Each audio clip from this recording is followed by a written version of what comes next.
आज की इस सभा में आए हुए मुंबई के सभी सम्मानित नागरिकों, भावना बहन, उनके सभी सहकर्मी, पदाधिकारी लॉयंस क्लब के, मैं आप सबका बहुत आभारी हूं कि महात्मा गांधी की पुण्यतिथि के अवसर पर आज इस समारोह को आपने आयोजित किया और मेरे जैसे एक सामान्य व्यक्ति को गांधी जी को श्रद्धांजलि अर्पित करने का मौका दिया। आज का समय थोड़ा सा गमगीन है क्योंकि अचानक से बड़ा जलजला आया है, भूकंप आया है, धरतीकंप आया है। मेरे मन में एक दो बार तो ऐसा था कि मैं इस कार्यक्रम में जाऊं कि ना जाऊं, दुविधा थी काफी, क्योंकि बहुत सारे हमारे सहकर्मी कार्यकर्ता इस भूकंप में भगवान को प्यारे हो चुके हैं। आजादी बचाओ आंदोलन का भुज में कार्यालय जो चलता था वो पूरी तरह से जमींदोज हो चुका है और हमारे कई कार्यकर्ताओं का उसमें देहांत भी हो चुका है। तो मन में थोड़ी दुविधा थी। फिर भावना बहन की थोड़ी प्रेरणा हुई कि नहीं, आप जरूर आइए, तो मैं यहाँ किसी तरह से आ गया। हम सब ने 2 मिनट का मौन रख के उनको श्रद्धांजलि अर्पित करी। मैं भी उसमें शामिल हुआ, इसका मुझे खुशी है। ये जो भूकंप आया है इसमें आप सब लोग लायंस क्लब की तरफ से कुछ मदद भेज चुके हैं और कुछ भेजने की तैयारी कर रहे हैं। ये सुनकर भी मेरा हौसला बढ़ा और आगे भी आप शायद ये मदद लगातार जारी रखेंगे, ऐसी मेरी उम्मीद है आप सबसे। ये जो भूकंप आया है इसमें 4 तरह के काम करने होंगे। एक काम तो ये है कि तात्कालिक रूप से दवाओं की बहुत जरूरत है, डॉक्टरों की बहुत जरूरत है। हमारे आजादी बचाओ आंदोलन के कार्यकर्ता पिछले 2 दिनों से भूकंप प्रभावित क्षेत्र में लगे हुए हैं। 4 टीमें हमारी 2-2 डॉक्टर और 10-10 कार्यकर्ताओं के साथ वहां पर उपस्थित हैं, भुज में, अंजार में, भचाऊ में, 3 स्थानों पर। तो उनकी जो बराबर रिपोर्ट्स आ रही हैं उसमें सबसे पहली जरूरत है दवाओं की, और दवाओं की जरूरत है उन गांवों में जहां पर मिलिट्री के डॉक्टर्स नहीं पहुंच पा रहे। भुज में तो काफी बड़ी संख्या में मिलिट्री के डॉक्टर्स हैं। देश के अन्य भी जाने माने बहुत सारे डॉक्टर्स भुज और अंजार में पहुंच चुके हैं, लेकिन करीब 300-350 गांव हैं।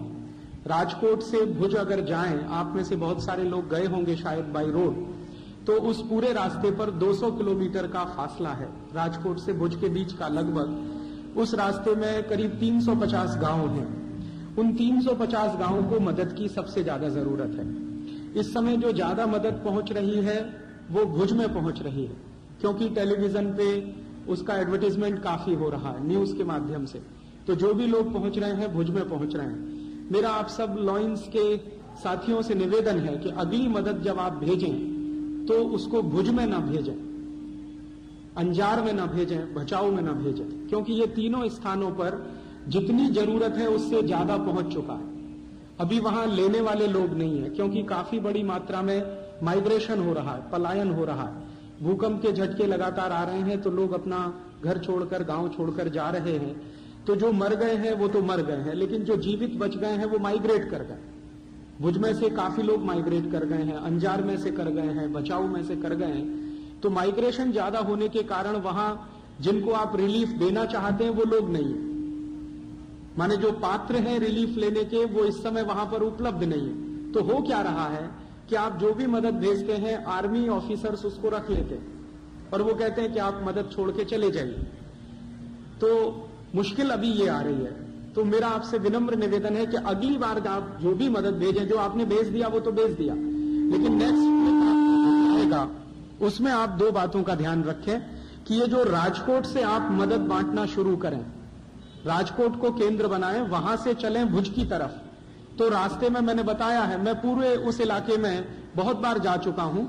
तो लगभग 350 गांव हैं। सड़क के NH-15 है, नेशनल हाईवे 15 नंबर, उसके दोनों तरफ करीब 350 गांव हैं। कुछ गांव हैं जो मेन रोड से 20 से 50 किलोमीटर तक अंदर हैं, कुछ गांव मेन रोड से 10-15 किलोमीटर के अंदर हैं। तो इन गांवों में इस समय सबसे ज्यादा मदद की जरूरत है, क्योंकि वहां कोई नहीं पहुंच रहा है और उन गांवों का नाम न्यूज में भी नहीं है। तो आप जो नेक्स्ट अपना ट्रिप भेजेंगे उसमें चाहे डॉक्टर्स हो, चाहे मेडिसिन हो, चाहे कंबल हो या कुछ दूसरी सामग्री हो, वो उन गांवों में जरूर भेजने की कोशिश करें जहां पे कोई नहीं पहुंच पा रहा है। थोड़ी तकलीफ होगी आपको वहां तक जाने में, क्योंकि वो रोड्स बहुत अच्छे नहीं है। मेन रोड तो बहुत अच्छा है, लेकिन अंदर गांव में जब जाएंगे तो रोड्स बहुत अच्छे नहीं है। लेकिन सबसे ज्यादा मदद इस समय उन्हीं को चाहिए। तो एक तो मैं आपसे ये अपील करना चाहता हूं, दूसरा अपील ये करना चाहता हूं कि इस समय मेडिसिन फर्स्ट प्रायोरिटी है, मेडिसिन और doctors first priority. Second priority वहां पर कंबलों की है, कंबल सबसे ज्यादा चाहिए और नए कंबल चाहिए, पुराने कंबल ना भेजें। जैसे कुछ लोगों की प्रवृत्ति होती है कि घर में पुराना कोई कंबल है, पुरानी रजाई है, वो दे दिया, वो किसी से ना लें, नया कंबल लें, नई रजाई लें, गादी अगर ले सकें तो वो भी वहां बहुत जरूरी है इस समय। तो सेकंड मोस्ट प्रायोरिटी है कंबल, गादी और रजाई, और थर्ड प्रायोरिटी है गर्म कपड़े, ऊनी कपड़े, वो स्वेटर हो सकते हैं, जर्सियां हो सकती हैं, कुछ भी वूलन वहां चाहिए, शॉल चाहिए काफी बड़ी संख्या में। थर्ड प्रायोरिटी है वहां के लोगों को अपना बसेरा खड़ा करने के लिए ताड़पत्री बहुत चाहिए, ताड़पत्री की इस समय वहां सबसे ज्यादा जरूरत है। तो ताड़पत्री हो, उनको टिकाए रखने के लिए कुछ बंबू चाहिए, कुछ बांस चाहिए, उसके टुकड़े चाहिए। तो ये थर्ड प्रायोरिटी। और लास्ट प्रायोरिटी जो मैं मानता हूं वो ये कि ये आप जानते हैं कि हमारे देश के सभी वैज्ञानिक ये कह रहे हैं कि ये कच्छ का जो इलाका है वो हाईली सीस्मिक जोन है। भारत सरकार ने इसको जोन 5 डिक्लेयर किया। जोन 5 माने सबसे ज्यादा सेंसिटिव, जहां पर सबसे जल्दी भूकंप आ सकता है। ऐसे ही एक जोन 4 है, जोन 3 है, जोन 2 है, जोन 1 है। जोन 1 में क्या आता है? पूरा कर्नाटक के साथ केरल, ये जोन 1 है जहां पर कभी भी भूकंप आने की संभावना सबसे कम है, कर्नाटक। जोन 2 उससे ज्यादा सेंसिटिव है, फिर जोन 3 उससे भी ज्यादा सेंसिटिव है, जोन 4 उससे भी ज्यादा, और जोन 5 तो हाईली सेंसिटिव है।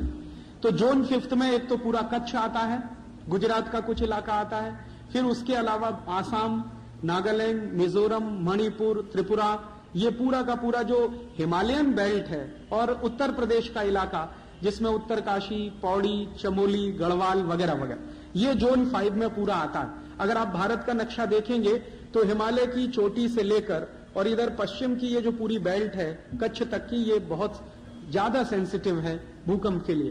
तो जो लास्ट ऑपरेशन हमें करना चाहिए हम सबको मिलकर, उसमें आप हम सब शामिल हों, वो ये कि इस पूरे इलाके में एक बड़े पैमाने पर जन जागरण का काम, मास अवेकनिंग काम, वो किस चीज के लिए कि घर कैसा बनाएं ताकि अगले भूकंप से बचें।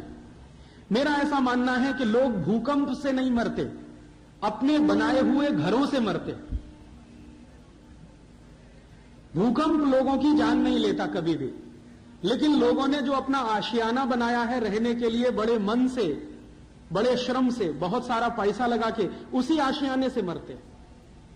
मैं कहना यह चाहता हूं कि ये जो हाईली सीस्मिक जोन होता है वहां पर घर कुछ इस तरह के होने चाहिए जिनकी छत हल्के से हल्के मटेरियल से बनाई जाए, फाइबर का यूज कर सकें, घास फूस का यूज कर सकें, वो मिट्टी के जो कवेलू आते हैं, टाइल्स आते हैं जिनको मैंगलोरी टाइल्स आप कहते हैं, उनका यूज कर सकें। अगर इन चीजों का इस्तेमाल करके अगर उनकी छत बनेगी तो अगले भूकंप में मरने वालों की संख्या सबसे कम होगी। मैंने आपको कहा कि भूकंप तो वहां आने ही वाले हैं, उनको आप भी नहीं रोक सकते, मैं भी नहीं रोक सकता। और दुर्भाग्य से इतनी ज्यादा विज्ञान और तकनीकी प्रगति होने के बाद भी भूकंप की भविष्यवाणी करना बिल्कुल असंभव है। कोई भी वैज्ञानिक ये दावा नहीं कर सकता कि भूकंप इस तारीख को आने वाला है। बारिश की भविष्यवाणी की जा सकती है, गर्मी की भी की जा सकती है, भूकंप की संभव नहीं है। तो भविष्यवाणी करना एकदम असंभव है। और ये हाईली सीस्मिक जोन है, इसलिए बार बार इसमें भूकंप आने ही वाले हैं, सालों साल ये चलने वाला है। तो क्यों नहीं हम हमारे लोगों को इस तरीके से ट्रेंड करें जो उस इलाके में रहते हैं कि भाई तुम्हारा घर कैसा होना चाहिए। तो इसका एक बड़े पैमाने पर वहां कैंपेन हमको चलाना होगा, क्योंकि बिना उसके कोई दूसरा रास्ता है नहीं। अभी तो हम मदद कर रहे हैं, रिलीफ दे रहे हैं, ये तो तात्कालिक काम है, लेकिन अगर कोई परमानेंट काम वहां पर करना है हमको, तो वो ये हो सकता है कि लॉयंस क्लब की मदद से, रोटरी क्लब की मदद से, या रोटरेक्ट की मदद से, या इनर व्हील की तरफ से, या लॉयनेस की तरफ से, या आजादी बचाओ आंदोलन जैसे कार्यकर्ता जो लगे हैं पूरे देश में, उनकी मदद से उस पूरे बेल्ट में लोगों के बीच में एक बड़ा कैंपेन इस बात के लिए चले कि आपके जो आशियाने उजड़ गए, ठीक है, हो गया वो हो गया, अभी आगे अपना घर आप कैसे बनाएं। तो उस संदर्भ में मैं मेरे कुछ मित्रों के साथ जो सीस्मोलॉजिस्ट हैं, जो भूकंप के विषय के ज्ञाता हैं, और ऊंचे पदों पर भारत सरकार में काम करते हैं। उनमें मेरे एक बहुत नजदीकी मित्र हैं डॉक्टर नेगी करके, रुड़की में हैं वो, रुड़की यूनिवर्सिटी में सीस्मोलॉजिस्ट के रूप में अपनी सेवाएं दे रहे हैं भारत सरकार को। उनसे मैंने अपील की है कि एक 25 पन्ने की छोटी सी बुकलेट वो बना रहे हैं। वो बुकलेट पहले वो अंग्रेजी में बना रहे हैं, फिर हम उसका हिंदी करने वाले हैं, फिर हिंदी के बाद उसका हम आसामी भाषा में, बंगला भाषा में और इधर जो नॉर्थ ईस्ट का इलाका है वहां समझे जाने वाली भाषाओं में पूरे बड़े पैमाने पर भाषांतरण करके छपाना चाहते और लाखों की संख्या में बिना किसी शुल्क के लोगों को देना चाहते। अब जैसे कच्छ के एरिया में हम चाहते हैं कि वो गुजराती भाषा में बने, आसाम में आसामी भाषा में बने, ताकि लोगों को अगली बार ये बात की मन में तैयारी रहे कि अपना घर बनाना है तो कैसा बनाना है। तो मैं आपसे जो अपील करना चाहता हूं मेरे व्याख्यान के शुरू में वो ये कि ये जो भूकंप आया है इसमें कुछ मदद तो हम तात्कालिक रूप से करें और कुछ मदद ऐसी करें जो परमानेंट रिलीफ हो, ताकि भविष्य में इस तरह के समाचार सुनने को न मिले कि भूकंप आया और उसमें 50,000 लोग मर गए। आप जानते हैं कि इस भूकंप में 50,000 लोग मर चुके हैं। 1 लाख लोग अभी भी मलबे के नीचे दबे हुए हैं, जिनके जिंदा बचकर निकलने की अब कोई संभावना नहीं है। माने लगभग 1.5 लाख लोगों की कुल मृत्यु होगी जब आप इस रिपोर्ट को फाइनल स्टेज में सुनेंगे। भारत में ये जो भूकंप आया है, इससे बड़ा भूकंप एक ही बार आया है, वो चीन में आया था। चीन का भूकंप आज से लगभग 40-45 वर्ष पहले आया था, जिसमें 8.5 लाख लोग मरे थे। तो चीन की सरकार ने जो रिहेबिलिटेशन किया अपने उस इलाके में, उसका मैंने थोड़ा अध्ययन किया है और उस अध्ययन में से मुझे 2 बातें समझ में आई। उन्होंने एक तो तुरंत इमीडिएट करने वाले काम, लोगों को खाना देना, भोजन देना, पानी देना, दवा देना वगैरह वगैरह, लेकिन जो दूसरा परमानेंट काम उन्होंने किया कि जिस इलाके में भूकंप आया वहां घरों की डिजाइन उन्होंने ऐसी करा दी है कि उसी इलाके में बहुत बार बाद में भी भूकंप आया लेकिन मरने वालों की संख्या 5, 10, 15, 20 ऐसी ही रही है। एक बार भूकंप आया, 8.5 लाख लोग मर गए। उस पर से चीन के लोगों के मन में ध्यान में आया, सरकार के मन में आया, वैज्ञानिकों को समझ में आया कि अगली बार वहां के घरों की डिजाइन कुछ ऐसी होनी चाहिए कि वो भूकंप रोधी हो, माने घर गिरे, छत टूटे, मरने वालों की संख्या कम से कम हो। और आप जानते हैं इसी तरह से जापान नाम का एक देश है, वहां तो अक्सर ही भूकंप आते रहते हैं। तो जापान में भी जिस तरीके से घर बनाए जाते हैं, जो टेक्नोलॉजी उसमें इस्तेमाल की जाती है, वो टेक्नोलॉजी शायद हम हमारे देश के लोगों को समझा सकें और बता सकें, वो परमानेंट रिलीफ वर्क होगा। शायद उसी का महत्व आने वाली पीढ़ियों को समझ में आएगा। तो मैं आपसे ये निवेदन करना चाहता हूं कि 4 तरह की मदद आप वहां करें। पहली मदद डॉक्टर, दवाओं की, दूसरी मदद कंबलों की, गर्म कपड़ों की, तीसरी मदद उनको अपना तात्कालिक रूप से आशियाना बनाने के लिए ताड़पत्री वगैरह वगैरह जो चाहिए उसकी, और आखिरी मदद ये जो बुकलेट हम बनाने जा रहे हैं, इस बुकलेट का लार्ज स्केल पर पब्लिकेशन हो। 10-20 हजार आप छाप कर दें, 10-20 हजार कोई और छाप कर दें, 50,000 आप दे सकें तो 50,000 दे दें हमें बनाकर। हम उसको गांव-गांव लोगों के बीच में जाकर उनको देना चाहते हैं और इस मुद्दे पर उनका मानसिक तैयारी कराना चाहते हैं। एक आखिरी बात इससे जुड़ी हुई जो कहना चाहता हूं वो ये कि चीन की सरकार ने जब अपने प्रांत में उनके यहां भूकंप आया तो जो भूकंप रोधी घर बनाए, या जापान की सरकारों ने जो अपने यहां भूकंप रोधी घर बनाए, उन घरों को बनाने के लिए डिजाइन कहां से मिला वो मैं आपको कहना चाहता हूं। जब मैं चीन के बारे में अध्ययन कर रहा था कि उनका जो सबसे बड़ा भूकंप 8.5 लाख लोगों की मृत्यु का, आपको सुनकर हैरानी होगी कि चाइनीज गवर्नमेंट ने और जापानीज गवर्नमेंट ने जो प्लान बनाया उसमें उन्होंने कहा कि ये पूरे घर बनाने की प्रेरणा महात्मा गांधी के घर से मिली। महात्मा गांधी का कौन सा घर? महात्मा गांधी के 3 घर हैं। एक घर उनका पोरबंदर, जहां पर उनका जन्म हुआ, आप में से शायद बहुत लोगों ने देखा होगा। दूसरा उनका जवानी का घर, जहां पर वो जवान हुए, पढ़ाई की, वो राजकोट में, धर्मेंद्र रोड है एक राजकोट में, आप में से शायद कई लोग गए होंगे, वहां पर उनका घर है। तीसरा घर महात्मा गांधी का साबरमती आश्रम, वो भी आप में से कई लोगों ने देखा। एक आखिरी घर और है महात्मा गांधी का, वो सेवाग्राम आश्रम नागपुर के पास। मैं भी सौभाग्य से वहीं रहता हूं इस समय। महात्मा गांधी के घर के नजदीक ही मेरी कुटिया है सेवाग्राम आश्रम में।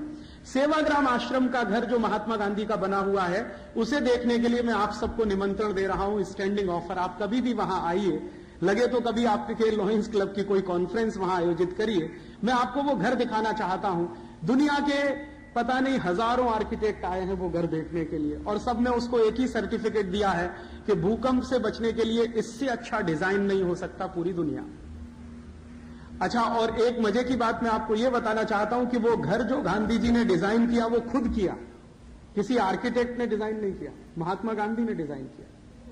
और महात्मा गांधी ने उस घर का डिजाइन करते समय जो मन में कल्पना की थी उसका उन्होंने वर्णन अपनी एक पुस्तक में किया है। उसकी 2 लाइन मैं आपको सुनाना चाहता हूं। गांधी जी ने अपनी पुस्तक में लिखा है कि मैंने जब ये घर बनाने का फैसला किया तो उसमें 3 शर्त मैंने लगाई अपने ऊपर। पहली शर्त यह कि मेरा घर 500 रुपए में बनना चाहिए, 1 रुपया उससे ज्यादा नहीं लगना चाहिए। 501 रुपए लगा तो मैं कान खींचूंगा कार्यकर्ताओं के, 499 लगा तो मुझे खुशी होगी।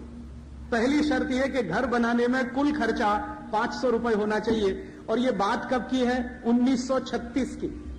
1936 में गांधी जी का वो घर बनकर तैयार हुआ। तो पहली शर्त यह कि वो घर पूरा 500 रुपए में बनना चाहिए। दूसरी शर्त उस घर की ये कि उस घर को बनाने के लिए जितना भी रॉ मटेरियल चाहिए वो जहां घर बनता है उसके 20 किलोमीटर के दायरे में से ही आना चाहिए। उस गांव के 20 किलोमीटर के बाहर की कोई भी वस्तु घर में नहीं लगेगी। दूसरी शर्त ये उसकी। और तीसरी और आखिरी शर्त ये गांधी जी ने लगाई थी कि घर के अंदर मैं जहां भी बैठूं मुझे आसमान दिखाई देना चाहिए। मैं घर के अंदर किसी भी स्थान पर बैठूं मुझे सीधे आकाश का दर्शन होना चाहिए। अब ये 3 शर्तों के आधार पर गांधी जी ने देश के बहुत सारे आर्किटेक्ट्स को बुलाया कि अब आ जाओ और मेरे घर का डिजाइन बना दो। पहली शर्त कि 500 रुपए से ज्यादा खर्च नहीं होगा। दूसरी शर्त कि 20 किलोमीटर आगे का कोई सामान मेरे घर में नहीं लगेगा। और तीसरी और आखिरी शर्त कि मैं घर में कहीं भी बैठ जाऊं जाकर मुझे सीधा आकाश दिखना चाहिए। तो जितने भी आर्किटेक्ट आए सब फेल हो गए। सबने गांधी जी को कहा कि माफ करिए हम आपके घर का डिजाइन नहीं कर सकते। फिर उसमें जर्मनी के कुछ आर्किटेक्ट आए जो गांधी जी को जानते थे और उनको मानते भी थे। उन्होंने भी बहुत प्रयास किया, वो भी फेल हो गए। फिर उसके बाद पता चला कि कुछ अमेरिकन आए, उन्होंने कहा हम कोशिश करते हैं, वो भी फेल हो गए। फिर सबको चिंता होने लगी कि ये घर बनेगा भी कि नहीं बनेगा। सबसे ज्यादा चिंता थी जमनालाल बजाज जी को, क्योंकि गांधी जी ने कहा था कि ये जो 500 रुपया लगेगा वो तुम देने वाले हो। तो जमनालाल बजाज जी ने कहा कि बापू आप 500 रुपए की बात करते हैं, मेरा ब्लैंक चेक आपके पास हमेशा पड़ा रहता, उसमें क्या तकलीफ है? आप जानते हैं बजाज जी का ब्लैंक चेक हमेशा गांधी जी के पास रहता था। वो जो रकम भर के उसको साइन कर देंगे वो उनके पास आ जाएगी। लेकिन गांधी जी ने कहा कि वो ब्लैंक चेक तो देश के लिए, मेरे लिए जो घर बनता वो 500 रुपए, तो ये तुम्हें देना है, इसकी व्यवस्था। तो जब सब आर्किटेक्ट फेल हो गए, परेशान हो गए, बजाज जी को बहुत तकलीफ हो गई। अब वो कहने लगे कि फिर बापू घर वर बनेगा नहीं बनेगा, एक झोपड़ा बना लो यहां पर। तो गांधी जी ने कहा कि अच्छा ठीक है मैं कोशिश करता हूं। तो उन्होंने अपने घर का डिजाइन तैयार किया और वो डिजाइन जो वो चाहते थे वो बन गया। आप कभी भी आइए उस घर को देखने के लिए, वो आज भी सुरक्षित है। उस घर में जितना भी रॉ मटेरियल लगाया गया है वो सब सेवाग्राम से 20 किलोमीटर दूर के गांव से लाया गया। दूसरा, उसमें कोई भी मटेरियल ऐसा नहीं लगा है जो 20 किलोमीटर से आगे जाकर लाना पड़ा हो। और उस घर को बनाने का कुल खर्चा 499 रुपए 50 पैसे ही आया है। 500 रुपए में भी 50 पैसा बच गया था। और तीसरी शर्त कि आप उस घर में अंदर कहीं भी जाकर बैठ जाइए, आपको सीधे आकाश का दर्शन होगा। तो अब आप पूछोगे वो घर कैसा है? उसी के लिए मैं इनविटेशन कर रहा हूं आपको कि आप आइए सेवाग्राम आश्रम में, कभी आपकी कॉन्फ्रेंस करिए, उस घर का दर्शन करिए। और एक बार उस घर का दर्शन आप कर लें तो फिर उसका दर्शन दूसरों को कराइए, ये मैं चाहता हूं। और वो घर मैं मानता हूं कि सबसे ज्यादा वैज्ञानिक पद्धति से बनाया हुआ घर है। दुनिया में एक बहुत बड़ा आर्किटेक्ट हुआ जिसका नाम था इवान इलिच। उसने गांधी जी के घर के बारे में लिखा है कि मैंने दुनिया के 50 सैकड़ों हजारों कंस्ट्रक्शंस देखे हैं, ऐसा अद्भुत कंस्ट्रक्शन मैंने मेरे जीवन में देखा नहीं। दुनिया का उस जमाने का बेस्ट क्वालिटी आर्किटेक्ट जो माना जाने वाला आदमी, उसकी ये टिप्पणी है गांधी जी के घर के बारे में। तो मैं ये चाहता हूं, ये भूकंप से जुड़ता है। गांधी जी ने जब घर की निर्माण की रचना की तो उनको किसी ने कहा कि गांधी जी ये इलाका भी सीस्मिक जोन है, गांधी जी का घर जहां पर है वहां भी टेक्टोनिक मूवमेंट होते रहते हैं और वो सीस्मिक जोन है। तो गांधी जी ने कहा कि मैं इसका ध्यान बराबर रखूंगा कि ये सीस्मिक जोन है, और उन्होंने घर का ऐसा डिजाइन तैयार किया है कि उस इलाके में बार बार भूकंप आए हैं। ऐसा नहीं है कि उस इलाके में भूकंप नहीं आए हैं। गांधी जी के घर को आज तक एक क्रैक भी नहीं आया, आज तक क्रैक नहीं आया। और वो घर बने हुए 1936 और आज 2000, तो आप सोचिए 64 इयर्स तो हो ही गए। उसमें एक पैसा का सीमेंट नहीं लगा, एक पैसे का सीमेंट नहीं लगा, कहीं पर लोहा नहीं है, आयरन नहीं है। जो घर में इस्तेमाल किया गया है मटेरियल, वो एक तो मड है, मिट्टी है, दूसरा कवेलू है, टाइल्स है मिट्टी के बने हुए, तीसरा बांस है, बंबू है। बस तीन ही चीजों का उसमें इस्तेमाल किया गया और वो तीन चीजों से उनका घर बना है। आज तक कभी उसमें क्रैक नहीं आया, आज तक कभी वो गिरा नहीं है। और उसकी जो लाइफ बताते हैं लोग कि इसकी टोटल लाइफ कितनी होने वाली है, तो मिनिमम लाइफ उसकी लोगों ने कैलकुलेट की है कि 150 इयर्स तो होने ही वाली है। माने उसमें करीब 64 इयर्स तो बीत गए हैं, लगभग 100 साल वो घर और रहने वाला। हम लोग वहां सिर्फ इतना ही करते हैं कि साल में एक बार उसको पुताई करते हैं, और वो भी गांधी जी नियम बनाकर गए थे उसके हिसाब से करते हैं। गांधी जी ने कहा था कि मेरे घर की पुताई किस चीज से होगी, गाय के गोबर से।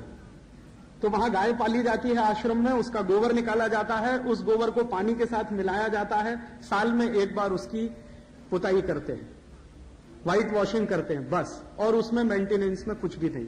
तो आप कभी आएंगे तो देखेंगे। मैं ये चाहता हूं कि उस घर का जो डिजाइन है और उस घर को बनाने की जो टेक्निक है, वो टेक्निक हमारी उस पुस्तक में आए और पूरे कच्छ के इलाके के लोगों को बांटा जाए कि भाई देखो, आदर्श घर तुम्हारे लिए क्या हो सकता है, वो ये हो सकता है। और गांधी जी गुजरात के ही थे, गुजराती लोगों को ये और जल्दी समझ में आएगा कि हमारे ही किसी व्यक्ति का डिजाइन किया हुआ वो है।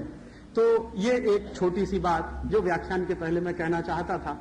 एक छोटी सी दूसरी बात और, कि मैंने मेरे जीवन में ये सब जो शुरू किया, स्वदेशी का काम या आजादी बचाओ आंदोलन का काम, तो मैं मेरे जीवन में सबसे ज्यादा प्रभावित महात्मा गांधी से ही हुआ। वैसे तो बहुत लोगों ने मुझे प्रभावित किया, लेकिन सबसे ज्यादा प्रभावित महात्मा गांधी ने किया। महात्मा गांधी के जीवन की एक ही घटना ने मुझे सबसे ज्यादा प्रभावित किया। वो घटना सुना के मैं मेरा व्याख्यान शुरू करना चाहता हूं। वो घटना है महात्मा गांधी के साउथ अफ्रीका के प्रवास की। आप जानते हैं कि महात्मा गांधी 1894-95 के आसपास दक्षिणी अफ्रीका गए। पहले वकालत पूरी की, वकालत की पढ़ाई पूरी की, इंग्लैंड से वापस लौटे। वापस लौटने के बाद फिर दक्षिणी अफ्रीका गए। एक सिलसिले में कोई केस था, उस केस के सिलसिले में उन्हें साउथ अफ्रीका जाना पड़ा। तो वो गए जब साउथ अफ्रीका, तो वकील बैरिस्टर की हैसियत से गए। हुआ क्या, वो घटना मैं आपको सुनाना चाहता हूं, जिसने मुझे मेरे जीवन में सबसे ज्यादा प्रभावित किया।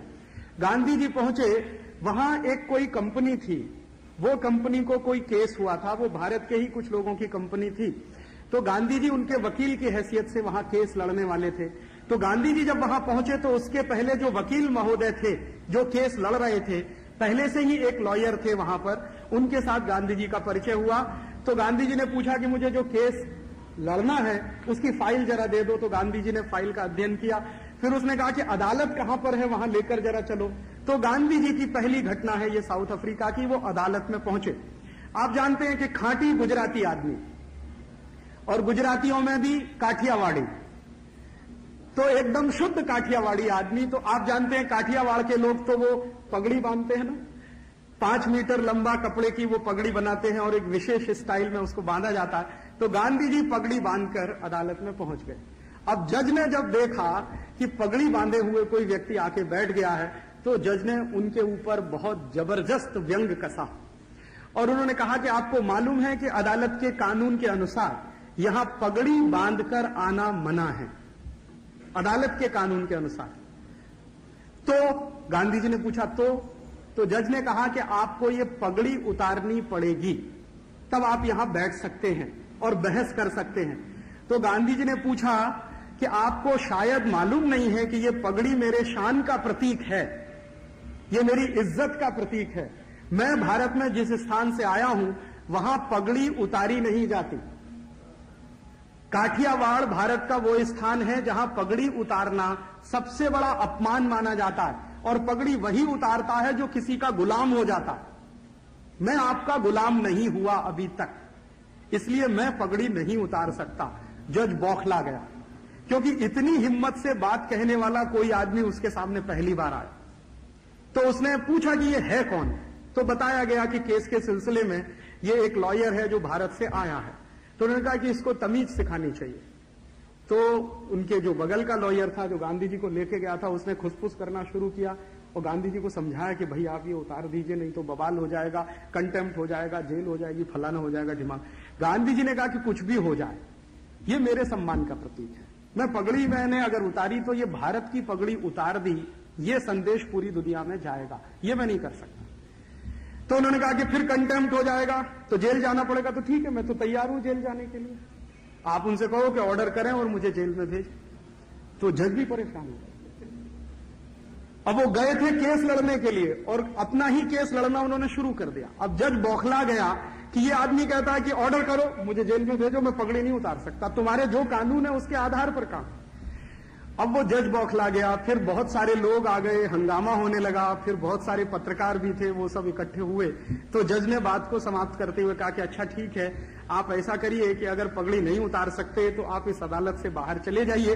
तो गांधी जी ने कहा कि मुझे यह मंजूर है कि मैं अदालत छोड़ के चला, और गांधी जी छोड़ के निकल गए अदालत। फिर हुआ क्या कि गांधी जी ने जो पहला संकल्प किया साउथ अफ्रीका में, वो यही संकल्प था कि मैं अगली बार जब बहस करने आऊंगा इस अदालत में तो ये कानून बदला हुआ मिलना चाहिए मुझे, तब मैं बहस करने के लिए आऊंगा। मैं पगड़ी कभी नहीं उतारूंगा, पगड़ी पहनकर ही बहस करूंगा पूरी अदालत में। और आप जानते हैं कि गांधी जी ने वो अंग्रेजी कानून बदलवा दिया, अंग्रेजों को कानून बदलना पड़ा। और महात्मा गांधी ने फिर जितने भी समय बहस की साउथ अफ्रीका में रहते हुए, पगड़ी पहनकर ही बहस की। इस एक घटना ने मुझे बहुत प्रभावित किया। घटना बहुत छोटी सी है, अगर गांधी जी चाहते तो समझौता कर सकते थे, और वो समझौता करना बहुत आसान था। लेकिन गांधी जी ने उस पगड़ी को भारत के सम्मान का प्रतीक बना दिया वहां पर। और गांधी जी ने बाद में लिखा है अपनी पुस्तक में कि अगर मैंने वो समझौता किया होता तो बार बार मैंने समझौते किए होते और भारत की आजादी का लक्ष्य अधूरा रह गया होता। एक और ऐसी घटना हुई, वो सुनाने का लालच मेरे मन में आया, क्योंकि महात्मा गांधी को हम श्रद्धांजलि अर्पित कर रहे हैं। एक दूसरी घटना और हुई जिससे मैं काफी प्रभावित हुआ महात्मा गांधी से। वो घटना हुई, वो भी साउथ अफ्रीका में हुई। घटना ऐसी हुई कि जब ये पगड़ी वाला कानून अंग्रेजों ने बदल दिया और पगड़ी पहनकर बहस करने पर पाबंदी हटा ली गई, और पाबंदी हटाने के बाद फिर जो सरदार लोग वहां रहते थे साउथ अफ्रीका में, उनको भी इजाजत मिली कि वो पगड़ी पहनकर बहस कर सकते हैं। तो गांधी जी के सामने एक दूसरी चुनौती थी, और वो चुनौती थी वो ये कि अचानक से प्रिटोरिया में एक कानून बना। प्रिटोरिया उस समय राजधानी था साउथ अफ्रीका की। तो कानून वो इस तरह का था कि जितने एशियन लोग रहते हैं साउथ अफ्रीका में, उनको सेकंड ग्रेड सिटीजन बनाया जाए, इसका एक कानून था। उनको फर्स्ट ग्रेड सिटीजनशिप नहीं मिल सकती, उनको सेकंड ग्रेड सिटीजन ही बना के रखना है। और उसके लिए कानून में यह तय किया गया कि आप जो भी एशिया से आए हैं उनको आने के तत्काल बाद रजिस्ट्रेशन कराना होगा अपना, और वो साउथ अफ्रीका के उन कॉलोनीज में नहीं रहेंगे जहां पर वहां के अंग्रेज रहते हैं, उनकी बस्तियां गांव के बाहर होंगी। जैसे हमारे देश में होता है ना, अभी भी गांव में आप जाइए तो फ्यूडलिज्म जहां पर है, वहां पर जो SC STs होते हैं, हरिजन होते हैं, उनके घर गांव के बाहर होते हैं। वैसा ही कुछ कानून वहां बनाने की बात चली कि जो एशियन सिटीजन्स हैं, जो एशिया से आने वाले लोग हैं, उनको साउथ अफ्रीका के लोगों के साथ नहीं रहना है, उनकी बस्तियां गांव के बाहर होंगी और उनको सेकंड ग्रेड सिटीजन बन के ही रहना, और आने पर उन्हें रजिस्ट्रेशन कराना पड़ेगा। उनके घर में कोई बच्चा पैदा होता है तो उसके बारे में सूचना सरकार को देनी पड़ेगी, शादी करनी है तो उसके बारे में सूचना सरकार को देनी पड़ेगी, वगैरह वगैरह इस तरह के। और जो वहां के उद्योग धंधे हैं उनमें उनकी इक्विटी पार्टिसिपेशन नहीं हो सकेगा। माने हमेशा आप वहां नौकर बनकर रहेंगे, आप किसी इंडस्ट्री को ओन नहीं कर पाएंगे, कोई बिजनेस आप नहीं चला पाएंगे। ऐसा एक कानून बनाने की तैयारी अफ्रीका में अंग्रेजों की सरकार ने की। महात्मा गांधी ने उसको चुनौती के रूप में लिया और उन्होंने कहा कि यह कानून मैं बनने नहीं दूंगा, किसी भी कीमत पे बनने नहीं दूंगा। अब जब वो कानून नहीं बनने दूंगा ये संकल्प कर लिया, तो महात्मा गांधी ने एक अभियान शुरू किया। अभियान क्या शुरू किया? गांव-गांव जाना, जो एशिया के रहने वाले लोग हैं उनको मोबिलाइज करना, ब्रिटेन की सरकार के खिलाफ उनको खड़ा करना और इस कानून को रुकवाना। तो वहां पर जो मुसलमान समुदाय के लोग थे उनमें जाकर उन्होंने कहना शुरू किया, हिंदू समाज के लोग थे उनको समझाना शुरू किया, गांधी जी के समझाने का नतीजा ये निकला कि 2-3 महीनों के अंदर एक बहुत बड़ा पब्लिक ओपिनियन उस कानून के विरुद्ध बन गया। गांधी जी ने फिर एक रैली आयोजित की और उस रैली में करीब 10,000 लोग आए, स्त्री पुरुष बच्चे, उसमें हिंदू भी मुसलमान भी, पारसी लोग भी कुछ वहां पर थे, वो भी सब इकट्ठे हुए और उन सबके सामने गांधी जी ने कहा कि हम सबको संकल्प करना है कि ये कानून हम नहीं बनने देंगे, भले ही हमें इसके लिए जेल में जाना पड़े, भले ही इसके लिए मार खानी पड़े, भले ही इसके लिए मर जाना पड़े, ये अपमानजनक कानून तो हम नहीं बनने देंगे। उस सभा में प्रस्ताव पारित हुआ, सभा ने महात्मा गांधी को अपना नेता मान लिया और महात्मा गांधी को अधिकृत किया गया कि वो ब्रिटेन की सरकार से इस पर बात करें। तो ब्रिटेन की सरकार से बात करने के लिए बाद में महात्मा गांधी साउथ अफ्रीका छोड़कर लंदन आए।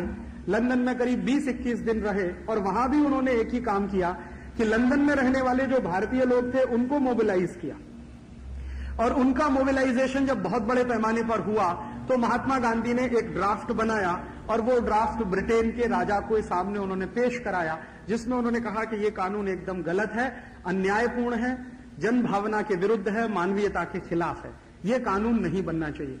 ब्रिटेन के राजा ने पहले तो गांधी जी की उपेक्षा की, बाद में ब्रिटेन के राजा को किसी ने कहा कि ये आदमी बहुत टेढ़ा है, अगर आपने इसकी बात को नहीं माना तो ये यहीं सत्याग्रह करने बैठ जाएगा लंदन, और इसको मरने से बिल्कुल डर नहीं लगता, अगर आपकी पुलिस आएगी गोली चलाएगी तो उसको मरने में तो 1 मिनट का संकोच नहीं है, इसलिए आप जरा इससे संभल के रहना और इसकी कोई भी बात को अचानक से ना नहीं कह देना। तो ब्रिटेन के राजा तक ये सूचना पहुंच गई। तो ब्रिटेन के राजा ने कहा कि मैं ठीक है, इस कानून का अध्ययन करने के लिए एक कमीशन बनाता हूं, वो कमीशन परिस्थिति का अध्ययन करके मुझे रिपोर्ट देगा। तब तक महात्मा गांधी नहीं बने थे, वो मोहनदास करमचंद गांधी थे। तब तक मेरा निवेदन है कि मोहनदास करमचंद गांधी कोई अगला कदम ना उठाए। तो उन्होंने कमीशन बनाया, कमीशन की रिपोर्ट आई, कमीशन की रिपोर्ट लिखने वाले लोगों ने कानून का समर्थन किया क्योंकि उसमें सब गोरे अंग्रेज ही बैठे हुए थे कमीशन में। तो फिर सरकार ने ये बहाना करना शुरू कर दिया कि अभी तो ये कानून हमें बनाना ही पड़ेगा क्योंकि कमीशन भी कहता। तो गांधी जी ने कहा कि कमीशन में जो लोग हैं वो तो सब अंग्रेज हैं, उनको हमारे दर्द का क्या अंदाजा, अगर हमारे भारतीय लोग कमीशन में होते और वो रिकमेंडेशन करते तो मैं मानता। तो गांधी जी ने कमीशन की रिपोर्ट को रिजेक्ट कर दिया। फिर झगड़ा चलता गया तो गांधी जी को लगा कि अभी बहुत बड़ा पब्लिक प्रेशर बनाने की जरूरत है। तो उन्होंने एक कॉल दिया साउथ अफ्रीका में वापस लौट के, और कॉल ये दिया कि जो भी लोग साउथ अफ्रीका में भारतीय या एशिया के किसी भी खंड के रहते हैं वो सब अंग्रेजी सरकार का बॉयकॉट करें। और गांधी जी की एक अपील का यह असर हुआ कि फैक्ट्रियां बंद होने लगी, धड़ाधड़ लोगों ने काम करना बंद कर दिया और उन लोगों ने सबने गांधी जी के पास आकर कसम खाना शुरू कर दिया कि आप जो कहेंगे वो ही करेंगे, आप मरने के लिए बोलेंगे तो हम मर जाएंगे, बोलिए अब करना क्या है। तो महिलाएं पुरुष सब लोग फैक्ट्रियां छोड़कर मजदूर जो काम करते थे गांधी जी के पास आ गए। गांधी जी के पास ऐसे करीब उस समय 14-15 हजार कार्यकर्ता इकट्ठे हो गए। तो गांधी जी ने कहा कि हमें एक कूच करना, एक मार्च निकालना है। जैसे वो दांडी मार्च उन्होंने निकाला था भारत में बहुत ऐतिहासिक, वैसा ही एक मार्च उन्होंने निकाला साउथ अफ्रीका में। अब मैं घटना पे आ रहा हूं जिसने मुझे बहुत प्रभावित किया। वो मार्च गांधी जी ने जब शुरू किया तो उसमें करीब 4000 महिलाएं और करीब 1200-1300 बच्चे उनके छोटे छोटे और करीब 6000 पुरुष, इतने सब लोग पैदल निकले। तो कई लोगों ने गांधी जी से कहा कि ये बच्चे बहुत छोटे हैं, अभी क्या करने का इनका। तो उन्होंने कहा जिनके बच्चे छोटे हैं वो जुलूस से बाहर निकल जाए। तो बहुत सारे लोगों के मन में आया कि अभी गांधी जी हमको बाहर निकालते हैं। तो उन्होंने कहा कि जुलूस में रहते हुए आपके बच्चे मर जाएं तो मान लेना कि देश की आजादी के लिए आपने उनको दान दे दिया। मेरा आपसे निवेदन है कि जिसका भी दिल कमजोर है वो निकल जाए इसमें से। मुझे कमजोर लोगों की भीड़ नहीं चाहिए, ये उन्होंने स्पष्ट कहा। तो लोगों में हौसला आया और हौसला आया तो वो सब चले। उसी जुलूस में कुछ अंग्रेज भी शामिल थे जो गांधी जी की जासूसी के लिए रखे गए थे अंग्रेज सरकार की तरफ, और उनकी पूरी रिपोर्टिंग वो लंदन करते थे कि आज जुलूस ने क्या किया। वो पैदल चलते थे एक जगह से दूसरे जगह जाकर और लोगों को इकट्ठा करते जाते थे। तो जो अंग्रेजों ने रिपोर्टिंग किया है उसमें से एक अंग्रेज ऑफिसर था जो उनकी इंटेलिजेंस की टीम का मुख्य अधिकारी था, उसने गांधी जी के जुलूस के बारे में एक वाक्य लिखा, वो मैं आपको सुनाना चाहता हूं। उन्होंने कहा कि मैंने मेरे जीवन में जितनी भी सेवा की है ब्रिटिश गवर्नमेंट की, उसमें ये पहला जुलूस मैं देख रहा हूं जिसमें स्त्री पुरुष बच्चे सब एक साथ हैं, हिंदू भी हैं मुसलमान भी, दोनों एक साथ हैं और दोनों एकदम भाई भाई की तरह से आगे बढ़ रहे हैं, किसी में किसी के प्रति वैमनस्यता नहीं है। हाँ, जो एक अच्छी बात है जो मैं देख रहा हूं वो ये कि ये जुलूस करीब 15-17 दिन चला पैदल पैदल। तो होता क्या था कि रात हो जाती थी तो कोई भी मैदान में सब सो जाते थे, और दिन में कुछ थोड़ा बहुत भोजन बना के करते थे, फिर रात में मैदान में सोते थे, अगले दिन फिर मैदान से चलते थे दूसरे गांव में, दूसरे गांव से तीसरे गांव। तो हर एक रात करीब ऐसी 15 रातें बीती जिसमें स्त्री पुरुष बच्चे सब एक साथ सोए। जो अंग्रेजी अधिकारी था उसने कहा कि इस जुलूस के दौरान एक भी दुर्घटना नहीं हुई। उसका जो इशारा था वो क्या कि 4000 महिलाएं और 6000 पुरुष जिनकी उम्र 20-22 वर्ष से लेकर 45 वर्ष के बीच में है, कहीं भी कोई दुर्घटना नहीं हुई। और उसने जब अपनी रिपोर्ट भेजी ब्रिटिश पार्लियामेंट को, तो उस रिपोर्ट में उसने लिखा कि जिस आदमी की उपस्थिति मात्र से लोगों के मन में नैतिकता का संचार होने लगता है, वासना पैदा नहीं होती।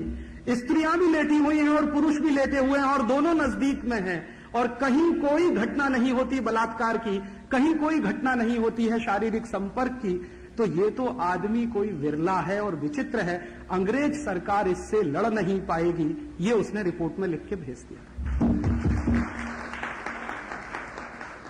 तो मुझे उस रिपोर्ट का एक वाक्य हमेशा मेरे मन में रहता है कि जिस आदमी की उपस्थिति मात्र से नैतिकता का इतना उच्च स्तर लोगों में आ जाता हो कि 4000 स्त्रियां और 6000 पुरुष बिना किसी दुर्घटना के एक गांव से दूसरा, दूसरे से तीसरा और 15-17 दिन लगातार चल के चले जाते हों और अंग्रेज सरकार को सरेंडर करने के लिए मजबूर करते हों, वो आदमी तो कोई बिरला ही हो सकता है।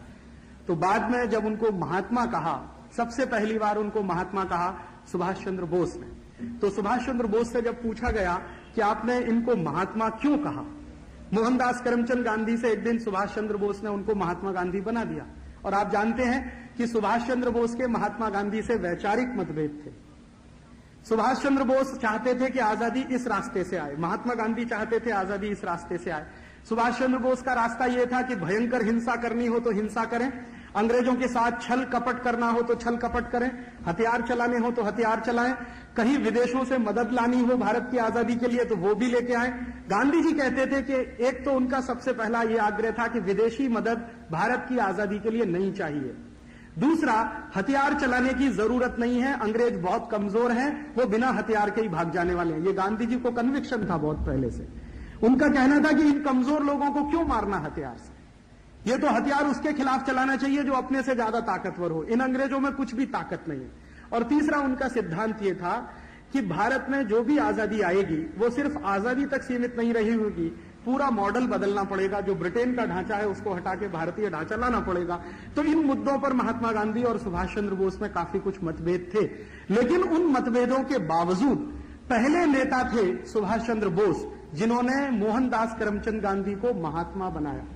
तो किसी ने पूछा सुभाष चंद्र बोस से, यह बात है 1940-41 की, जब सुभाष चंद्र बोस भारत छोड़कर जाने की तैयारी कर रहे थे, उसके पहले उन्होंने उनको महात्मा बोल दिया था। तो किसी ने पूछा कि आप ये बताइए कि आपने मोहनदास करमचंद गांधी को महात्मा क्यों कहा। उनके बहुत सारे कार्यकर्ता उनसे नाराज थे सुभाष चंद्र बोस से। तो सुभाष चंद्र बोस ने कहा कि आपकी नाराजगी मैं समझ सकता हूं, महात्मा गांधी हमारे विचार से कुछ अलग विचार वाले हैं, हमारे उनके विचारों में काफी भिन्नता है, हमारी उनकी मत भिन्नता है, लेकिन मन भिन्नता नहीं है। मेरे महात्मा गांधी से मतभेद है लेकिन मनभेद नहीं है। सुभाष चंद्र बोस का जो शब्द था वो ये था कि मेरे महात्मा गांधी से मतभेद है, मनभेद नहीं है। मन मेरा वैसा ही है जो महात्मा गांधी का है, तो मनभेद नहीं है, इसलिए मैं उनको बहुत ऊंचा मानता हूं। और उन्होंने कहा कि मैं उनको महात्मा इसलिए कहता हूं कि उस आदमी की उपस्थिति मात्र से मन में नैतिकता का संचार होने लगता। मैं जब जब महात्मा गांधी के पास जाता हूं, मेरे मन में दया, प्रेम, करुणा, अहिंसा, ये सारे मूल्य पनपने लगते हैं। पता नहीं उस व्यक्ति में कैसा चुंबकीय आकर्षण है, ये सुभाष चंद्र बोस के शब्द में आपको कोट कर रहा हूं, पता नहीं उस व्यक्ति में कैसा चुंबकीय आकर्षण है जो उसके सामने जाकर बैठे भयंकर हिंसा भाव से भरा हुआ वो भी अहिंसक हो जाता है। कितना ही डेस्पोटिक हो, क्रूर हो, वो दया और करुणा का प्रतीक बन जाता है। उस व्यक्ति में ऐसा तो कुछ अद्भुत है। और दक्षिणी अफ्रीका की वो घटना जो मैंने आपको कही, वो अपने कार्यकर्ताओं को सुनाते हुए सुभाष चंद्र बोस ने कहा कि ये आदमी की तेजस्विता आज से नहीं, उम्र के उस साल से है जब वो खुद जवान हुआ करता। तो ये दो घटनाएं मैं आपको सुनाना चाहता था महात्मा गांधी जी को श्रद्धांजलि देते हुए कि हम इन दो घटनाओं से अगर अपने जीवन में कुछ सीख सकें तो जरूर सीखें। ये जो महान लोग होते हैं ना, ये आते हैं चले जाते हैं। कभी ऐसा कहा जाता है कि ईश्वर हमारे ऊपर कभी दयालु हो जाता है तो ऐसे कुछ लोगों को भेज देता है प्रतिनिधि के रूप में। तो महात्मा गांधी को भेज दिया, महात्मा गांधी जैसे और भी लोग आए जिनको भेजा। मेरा ऐसा मानना है, इसमें अतिशयोक्ति भी लग सकती है और उसके लिए आप मुझे माफ कर देंगे पहले ही। मेरा ऐसा मानना है कि दुनिया के पिछले 500 साल के इतिहास में महात्मा गांधी जैसा व्यक्ति पैदा नहीं हुआ। पिछले 500 साल के इतिहास में मैंने दुनिया के बहुत महान लोगों की जीवनियां पढ़ी हैं, उसमें रूसो भी शामिल है। उसमें तो ये रूस के जो बड़े नेता माने जाते हैं, लियोनिड ब्रेजनेव से पीछे की पीढ़ी के जितने, जिनको लेनिन वगैरह वगैरह बड़ा माना जाता, उनको भी, जर्मनी के बड़े नेताओं को, उनको भी मैंने पढ़ा है, बिस्मार्क को भी मैंने पढ़ा है। मैंने ये जो बड़ा फ्रांसीसी क्रांतिकारी था उसकी भी जीवनी पढ़ी है। अमेरिका के जितने महान हैं उनकी भी जीवनी पढ़ी है। मुझे ऐसा लगता है कि पिछले 500 साल के इतिहास में दुनिया की धरती पर गांधी जैसा व्यक्ति पैदा नहीं हुआ। उनकी 3 बड़ी क्षमताएं। पहली क्षमता तो जो मैंने कही नैतिकता वाली, दूसरी क्षमता हर गलत बात का पूरी ताकत से विरोध करने की, गलत को स्वीकार नहीं करने की, चाहे उसके लिए जान दे देनी पड़े, और तीसरी और अद्भुत बात कि किसी को प्रेम की शक्ति से जीत लेने की। वो कहते थे हथियार की शक्ति से किसी को जीतना क्या है, प्रेम की शक्ति से जीत के दिखाओ लोगों को। और वो उस मान्यता के पुजारी थे, भारत की उस मान्यता के जो हजारों साल से आई है कि किसी को हथियार की शक्ति से गुलाम बनाने से अच्छा है कि प्रेम की शक्ति से उसको गुलाम बनाओ। तो ये 3 अद्भुत बातें उस व्यक्ति में थी और एक साथ पूरे व्यक्तित्व में ये सब आया उनके अंदर। तो कुछ उनकी ग्रोइंग हुई होगी, कुछ उनमें आया होगा। ये तो कुछ विलक्षण ही किस्म की बात हो सकती है, क्योंकि बचपन में जो विद्यार्थी अक्सर फेल होता हो, अंग्रेजी में फेल, मैथमेटिक्स में फेल, आप जाइए राजकोट में, उनकी वो रखी हुई है, वो जो स्कूल है ना गांधी जी जिसमें पढ़े, उस स्कूल में गांधी जी की नोटबुक है जिसपे उनका करेक्शन किया हुआ, वो सब गलत लिख दिया है, उसको क्रॉस कर दिया, अध्यापक ने फेल कर दिया उनको। ये कैसा मूर्ख अध्यापक, उसको फेल करना चाहिए था पूरी दुनिया को, महात्मा गांधी को फेल किया। तो ठीक है, उससे एक बात समझ में आती है कि साधारण सा बच्चा झूठ भी बोलता है, चोरी भी करता है, कभी सिगरेट भी पी लेता है, कभी जाके मांस भी खाया, उन्होंने ईमानदारी से स्वीकार किया। और एक बहुत अंदर की बात जो मैं कहना नहीं चाहता बहुत लोगों से, लेकिन अभी कहना चाहता हूं मैं, लोगों को पता चले गांधी जी के बारे में, तो बहुत सारी मिसअंडरस्टैंडिंग्स हमारे लोगों की खत्म हो जाए। बहुत लोगों ने दुष्प्रचार किया महात्मा गांधी के बारे में, और एक बहुत बड़ा दुष्प्रचार उनके बारे में यह था कि वो हमेशा 2 लड़कियों के कंधे पर हाथ रख के चलते थे। हमारे देश में महात्मा गांधी के बारे में दुष्प्रचार करने वालों की तो कोई कमी नहीं है। और वो कमी क्यों नहीं है? क्योंकि सब लोगों को ऐसा लगता है कि गांधी जी को गाली दो तो हम बड़े हो जाएंगे। एक अभी फिल्म बनी है बाबा साहब अम्बेडकर पे, उसमें जो गालियां उनको दी गई हैं वो भगवान न करे कोई दूसरा उनको दे। तो आजकल एक फैशन चल गया है गांधी जी को गाली देने का। लंबे समय तक ये फैशन चलाया बहुत सारे लोगों ने। उसमें गांधी जी के विरुद्ध जो बातें बोली गई हैं उनमें से एक सबसे ज्यादा बोली जाने वाली बात कि उनकी बकरी किशमिश खाती थी, मखाना खाती थी, छुआरा खाती थी, और महात्मा गांधी सादगी का नाटक करते थे। एक बात उनके विरुद्ध ये बोली जाती। दूसरी बात उनके विरुद्ध ये बोली जाती है कि महात्मा गांधी ने बहुत सारे क्रांतिकारियों को मरवा दिया, भगत सिंह को नहीं बचाया, आप जानते हैं वो कहानी। तो बहुत सारे क्रांतिकारियों को मरवा दिया। तीसरी बात जो बोली जाती है वो ये कि गांधी जी नैतिकता का नाटक करते थे और हमेशा 2 लड़कियों के कंधे पर हाथ रख के चला करते थे। तो ये 2-3 बातों के बारे में हमारे मन में स्पष्टता आ जाए, उस दृष्टि से मैं कहना चाहता हूं कि गांधी जी के बारे में ये जो दुष्प्रचार हुआ कि वो हमेशा 2 लड़कियों के कंधे पर हाथ रख के चला करते थे और वो नैतिकता की बात कैसे कर सकते हैं, वो गांधी जी की एक घटना बताकर और साउथ अफ्रीका में जो घटना घटित हुई दोनों को कोरिलेट में करना चाहता हूं। घटना यह है कि महात्मा गांधी ने बहुत ईमानदारी से अपने जीवन की हर बात लिखी। हिंदुस्तान में नहीं, दुनिया में ऐसा कोई नेता नहीं हुआ जो अपने जीवन की सारी बातों को ईमानदारी से लिख सके। कोई नहीं हुआ आज तक। लिखा वो बोला नहीं, बोला वो लिखा नहीं, और लिखा वो माना नहीं, माना वो लिखा नहीं। हमेशा पाखंड रहा, बड़े बड़े लोगों के जीवन में पाखंड रहा।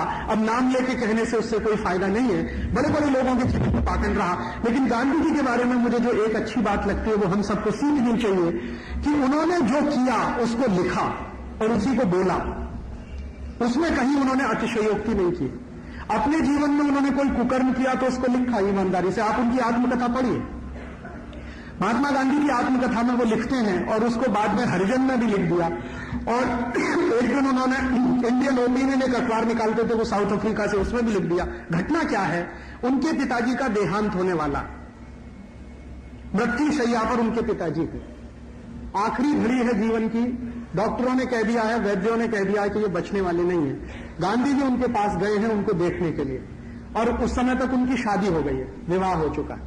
तो विवाह हो चुका है, उनके पिताजी मरने की तैयारी में है, गांधी जी उसी समय उनको देखने के लिए गए हैं।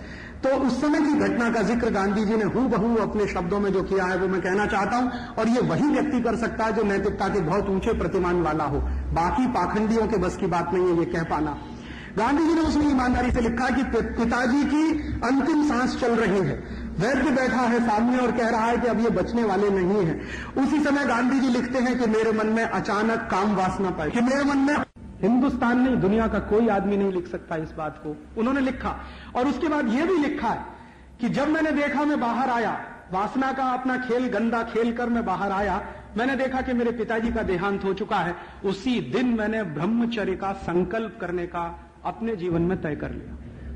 उसी दिन कि मेरे जीवन के आगे का हिस्सा मैं ब्रह्मचर्य से निभाने की कोशिश करूंगा। और फिर उन्होंने ईमानदारी से लिखा कि उस ब्रह्मचर्य को पालने के लिए मुझे बहुत साल लगे मेरी पत्नी को तैयार करने, लेकिन मैंने अकेले ब्रह्मचर्य का व्रत लेने का फैसला किया था। बाद में मुझे लगा कि ये गलत है, अनैतिक है, तो फिर धीरे धीरे मैंने मानसिकता तैयार की मेरी पत्नी की, और एक दिन हम दोनों ने मिलकर संकल्प कर लिया। और उससे आज का दिन, जब मैं ये लिख रहा हूं, आज का दिन दुनिया का कोई भी व्यक्ति ये बात मेरी पत्नी से पूछ सकता है जाकर, ऐसा आदमी था। और उसके बारे में लोग दुनिया भर में अफवाह उड़ाते हैं कि वो दो लड़कियों के कंधे पे हाथ रख के हमेशा चला करता था। और उसके बारे में दुनिया के लोग बहुत सारी अफवाह उड़ाते हैं कि उसकी बकरी किशमिश खाती थी, बादाम खाती थी, काजू खाती थी, मुनक्का खाती, कुछ नहीं खाती थी उनकी बकरी, साधारण घास ही खाती थी। यह सही बात है कि गांधी जी हमेशा बकरी का दूध पीना पसंद करते थे। तो किसी ने पूछा कि आप गो रक्षा की बात करते, गांधी जी हमेशा गो रक्षा की बात करते रहे। और एक बार तो उन्होंने एक भाषण में कहा, यहां मुंबई के अपने एक भाषण में उन्होंने कहा कि कोई अंग्रेज अधिकारी मेरे पास आए और ये कहे कि पहले भारत बचाना है कि गाय बचानी है, तुम दोनों में से तय कर लो कौन सी चीज पहले बचानी है। तो मैं भारत को कुर्बान कर सकता हूं गाय बचाने के लिए, माने मेरे लिए गाय भारत से ज्यादा प्यारी है। और उन्होंने कहा कि अगर मैंने गाय बचा ली तो भारत तो बच जाने ही वाला। तो इतने ज्यादा गोरक्षा के समर्थक व्यक्ति थे महात्मा गांधी, लेकिन वो गोरक्षा के समर्थक होने के बावजूद गाय का दूध नहीं पीते थे कभी। तो किसी ने उनसे कहा कि गांधी जी ये जीवन में आपके कॉन्ट्रडिक्शन क्यों है, गाय का दूध आप नहीं पीते हैं, गोरक्षा की बात करते हैं, हमेशा आप बकरी का दूध पीते हैं। तो उसका जवाब बहुत सुंदर उन्होंने दिया और वो लिखा भी है। उन्होंने कहा देखो गाय का दूध अमृत है और बकरी का दूध दवा है, मुझे दवा की जरूरत है, अमृत की नहीं है। और आप जानते हैं कि दुनिया के जो वैद्य हैं, ये जो हमारा पूरा का पूरा आयुर्वेद है ना, उसमें जो बकरी का दूध है वो ट्यूबरकुलोसिस की सबसे अच्छी मेडिसिन मानी जाती है। अगर कोई टीबी का भयंकर मरीज हो और वो किसी भी स्थिति में ठीक होने की संभावना नहीं रखता हो, उसको सिर्फ इतना ही किया जाए कि खाली खाली पेट सुबह सुबह आधा कप रोज बकरी का दूध पिला दिया जाए, 3 महीने में उसका ट्यूबरकुलोसिस ठीक होने की गारंटी। इतना अच्छी गुणवत्ता वाला है बकरी का दूध। तो गांधी जी ने कहा कि मुझे कमजोरी रहती है हमेशा शरीर में। आप जानते हैं कि उनका शरीर कैसा था, कृष का एकदम शरीर था। तो गांधी जी ने कहा कि मुझे कई तरह की बीमारियां हैं, उनको मैं जानता हूं, और उन बीमारियों को ठीक करने के लिए बकरी का दूध ही मुझे लगता है, बाकी कोई दवा मैं कभी लेता नहीं। वो सच में कोई दवा नहीं खाते थे और किसी को देते भी नहीं थे अपनी हाथ से। तो बाकी मैं कोई दवा लेता नहीं हूं, सिर्फ बकरी का दूध ही मेरे लिए दवा है। इसलिए मैं गाय का दूध न पीकर बकरी का दूध पीता हूं, ताकि मैं जिंदा रहूं और हिंदुस्तान की आजादी लाने का काम सतत रूप से करता रहूं। गाय का दूध को मैं अमृत मानता हूं, और अमृत तब दिया जाता है जब कोई अमर होने की आकांक्षा लेकर आता। मैं अमर होने की आकांक्षा लेकर नहीं आया, मैं तो साधारण सा एक काम करने आया, भारत की आजादी लाने का। उसी काम को करते करते मैं मर जाऊं, ये मेरे जीवन की तमन्ना है। अंतिम 2 दिन पहले उन्होंने एक वक्तव्य किया था, शायद बड़े लोगों को आभास हो जाता है। 28 जनवरी 1948 को उन्होंने दिल्ली में कहा प्रार्थना सभा में कि अगर कोई पागल आदमी सामने से आकर भी मुझे गोली मारेगा तो मैं ईश्वर से यही प्रार्थना करूंगा कि आप उसको सद्बुद्धि दो, भगवान उसको सद्बुद्धि दे। और वही उन्होंने किया। अभी बहुत सारे लोगों ने यह बहस करना शुरू कर दिया कि महात्मा गांधी ने मरने के पहले हे राम कहा था या हाय राम कहा था। हमारे कितने कूड़ मगज लोग हैं इस देश में, कितने निम्न स्तर के लोग हैं इस देश में जो बहस चला रहे हैं इस बात पर कि गांधी जी को जब गोली लगी तो उन्होंने हे राम कहा या हाय राम कहा। इसी में लगे हुए हैं बहस करने में। उन्होंने बहुत कुछ कहा है, उस पर किसी का ध्यान नहीं है। बहुत कुछ किया है, उस पर किसी का ध्यान नहीं है। हे राम कहा कि हाय राम कहा, इसी में बहुत लोग लगे। बहुत सारे संगठन हैं जिन्होंने बाकायदा लिटरेचर बनाया है उस पर, और वो लिटरेचर पूरे देश में बांटा जाता है और एक खास तरह की मानसिकता तैयार की जाती है गांधी जी को गाली देने की। तो मेरा आपसे एक ही विनम्र निवेदन है, और वो मैं शायद मेरे कन्विक्शन से कह रहा हूं। पिछले 10-12 साल गांधी जी को मैंने बहुत पढ़ा और उनके तरह से जीने की कोशिश भी कर रहा हूं। उनके तरह से जीने की जो एक कोशिश मैंने की है ईमानदारी से, उसको मैं आपसे शेयर करना चाहता हूं। मैंने आज तक मेरा पर्सनल बैंक अकाउंट नहीं बनाया और आगे बनाने की संभावना नहीं। मैंने आज तक मेरा कोई घर नहीं बसाया। आज भी मैं ब्रह्मचारी हूं और ब्रह्मचर्य का पालन करता हूं और आगे भी करता रहूंगा, ऐसा मेरा संकल्प है मेरे मन का। और तीसरा, कोई पारिवारिक संपत्ति में हिस्सा नहीं रखा। मेरे पिता और माता को मैंने बिल्कुल स्पष्ट कह दिया है कि परिवार की संपत्ति में मेरी कोई हिस्सेदारी नहीं होगी। आपको जो करना है आप उसको कहिए, या करते उसको चाहे तो दान कर दीजिए मेरे नाम से किसी को। लेकिन इतना भी मुझे लगता है करने में बहुत तकलीफ आती है, बहुत तकलीफ आती है। तो गांधी जी ने पता नहीं कितनी तकलीफें झेली होंगी, उन्होंने तो पता नहीं कितने साल ये सब किया। मुझे तो लगता है कि मेरे लिए बहुत आसान है ब्रह्मचर्य पालन करना, क्योंकि मैंने परिवार नहीं बनाया। उन्होंने तो परिवार बनाकर ब्रह्मचर्य पालन किया, वो तो बड़ी बात है। वो आसान व्यक्ति के लिए नहीं है। परिवार में रहते हुए ब्रह्मचर्य का पालन करना और उस ऊंचाई तक जाना, जिस ऊंचाई की बात उन्होंने अपनी आत्मकथा में लिखी है कि वो जीवन का आखिरी दिन था जब पिताजी की मृत्यु के समय उन्होंने अपनी पत्नी के साथ संभोग किया। उसके बाद उन्होंने लिखा है कि मैं मेरी पत्नी के साथ भाई बहन के रिश्ते रहे, और उन्होंने कहा कि जीवन में ऊंचाई तभी आएगी जब सही मायने में कोई पति पत्नी भाई बहन की तरह से रहना शुरू कर दे। वो कहते हैं कि ये जीवन का आखिरी वो होगा मुकाम। तो किसी व्यक्ति को कितना ऊंचा बनना चाहिए अपने जीवन में, उसके लिए उन्होंने एक सीमा रेखा बना दिया। वो सीमा रेखा का पालन उन्होंने किया, परिवार बसाते हुए, घर चलाते हुए, बच्चों को पालते हुए। वो अद्भुत ही लोग कर सकते हैं, बिरले लोग कर सकते हैं, वैसे वो थे। और उन्होंने जो किया है वो हम सबके सामने है, जो कहा है वो भी है और जो लिखा है वो भी है। उनके कहे हुए को, उनके किए हुए को और उनके बोले हुए को अगर हम अपने जीवन में दशमांश भी, माने 1/10 भी अगर हम उतार सकें तो भारत में बहुत कुछ बेहतर होने की संभावना और शक्यता है। इतना गांधी जी को श्रद्धांजलि स्वरूप में कहना चाहता था। और एक छोटी सी आखिरी बात जो मैं आज के समय में कहना चाहता हूं, गांधी जी ने अपने जीवन में 11 व्रत दिए लोगों को, अहिंसा, सत्य, अस्तेय, ब्रह्मचर्य, असंग्रह वगैरह वगैरह। आपने पढ़े होंगे, बार बार सुने भी होंगे। उन व्रतों के बारे में गांधी जी ने लोगों से कहा है कि मेरी आपसे ये विनंती है कि भारत में जो व्रत मनाए जाते हैं, त्योहार मनाए जाते हैं, उनमें सोमवार का व्रत हो जाता है, कभी बृहस्पतिवार का हो जाता है, कभी मंगलवार का हो जाता है। मंगलवार को हनुमान जी का है, सोमवार को शंकर जी का है, वगैरह वगैरह। उन व्रतों के बारे में गांधी ने कहा कि ये जो कर रहे हैं वो आप करिए, आपकी धार्मिक मान्यताओं के लिए मैं मेरी तरफ से कुछ नहीं कहना चाहता और उसमें हस्तक्षेप भी नहीं करना चाहता। लेकिन उन्होंने कहा है कि व्रत अगर आप कर सकें तो देश के लिए भी करिए। एक तो हम व्रत करते हैं मोक्ष के लिए कि हमें मोक्ष मिल जाए।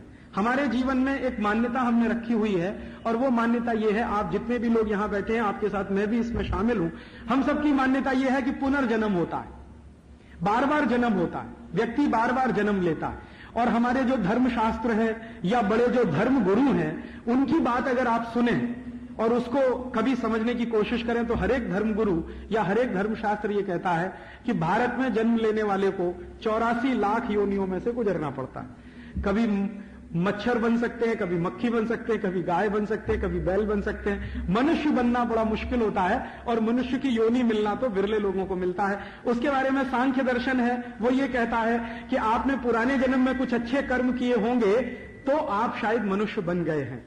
तो गांधी जी ने उसी दर्शन को आगे बढ़ाते हुए लोगों के सामने ये कहा कि आप अपने मोक्ष के लिए अच्छे काम करें, व्रत करें, धार्मिक मान्यताओं का पालन करें, वो तो ठीक ही है, लेकिन देश के कल्याण के लिए भी व्रत करिए, ये उनका कहना था। और उनका ये कहना था कि अगर भारत का कल्याण नहीं होगा तो आप में से किसी को मोक्ष नहीं मिलेगा। बिल्कुल स्पष्ट कह दिया।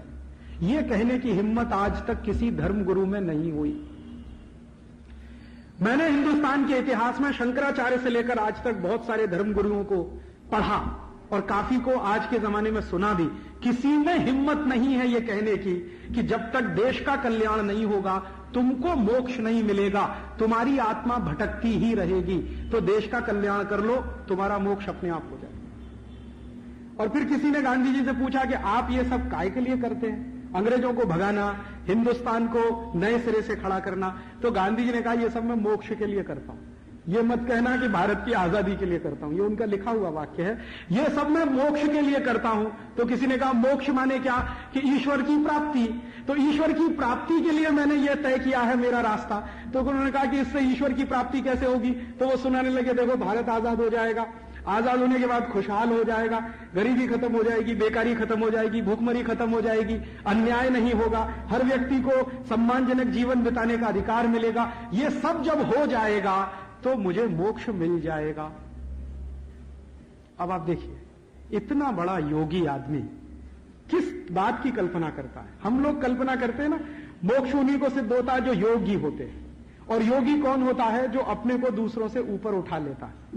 लेकिन गांधी जी कह रहे हैं कि मैं अकेला ऊपर नहीं उठूंगा, ये सबको अपने साथ ऊपर उठाऊंगा, तब मुझे मोक्ष मिलेगा। इससे बड़ा योगी पुरुष कौन होगा। तो इस योगी पुरुष के जीवन से अगर हम कुछ सीख सकें, वो यही कि हम अपने आप को ही नहीं, दूसरों को भी अपने साथ उठाएं। और दूसरों को अपने साथ क्यों उठाएं, मैं ऐसा मानता हूं कि महात्मा गांधी की आत्मा भटक रही है, उनको मोक्ष नहीं हुआ है। अगर वो जीवित रहते तो शायद वो काम करते जो उन्होंने अपने लिए तय किया हुआ था। आजादी आने के तत्काल बाद किसी ने पूछा कि गांधी जी आजादी आ गई, अब बिरला जी ही थे, एक दिन सवाल करने लगे, अब क्या करेंगे। तो उन्होंने कहा, अब तो तुम्हारे साथ लड़ना है। अब सोचिए, जो बिरला जी महात्मा गांधी के पास अपना ब्लैंक चेक रखते थे, उन्होंने एक दिन सवाल किया कि अब तो आजादी आ गई। और गांधी जी की आदत थी रोज मालिश करवाते थे, तेल से मालिश करवाते थे। तो एक दिन बिरला जी पहुंच गए सेवाग्राम आश्रम और गांधी जी की मालिश चलती थी। तो पूछ लिया कि अब मालिश क्यों करा रहे हैं, अब तो अंग्रेज भाग रहे हैं, अब आपको किससे लड़ना है। कि अभी तो तुमसे लड़ना है। एक दुश्मन नहीं है हिंदुस्तान का, दूसरा दुश्मन मेरे सामने खड़ा है। तो बिरला जी घबरा गए कि ये कह क्या रहे हैं।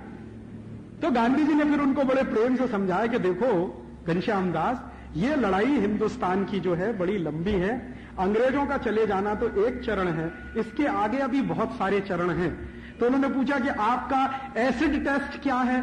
तो उन्होंने कहा कि देखो, जब अंतिम आदमी हिंदुस्तान का ये कहने लगेगा कि मैं आनंद में हूं, खुशी में हूं, तो मैं मान लूंगा कि हिंदुस्तान की आजादी की लड़ाई पूरी हो गई। यही मेरा एसिड टेस्ट है। और वो तो दुर्भाग्य हम सबका कि उनको किसी ने मार दिया, किसी पागल आदमी ने। मैं तो कहता हूं कि जिस आदमी ने गांधी जी को मारा था, अच्छा ये होता कि वो महात्मा गांधी के सामने जाकर खुद को गोली मार लेता, वो उसके लिए बेहतर होता।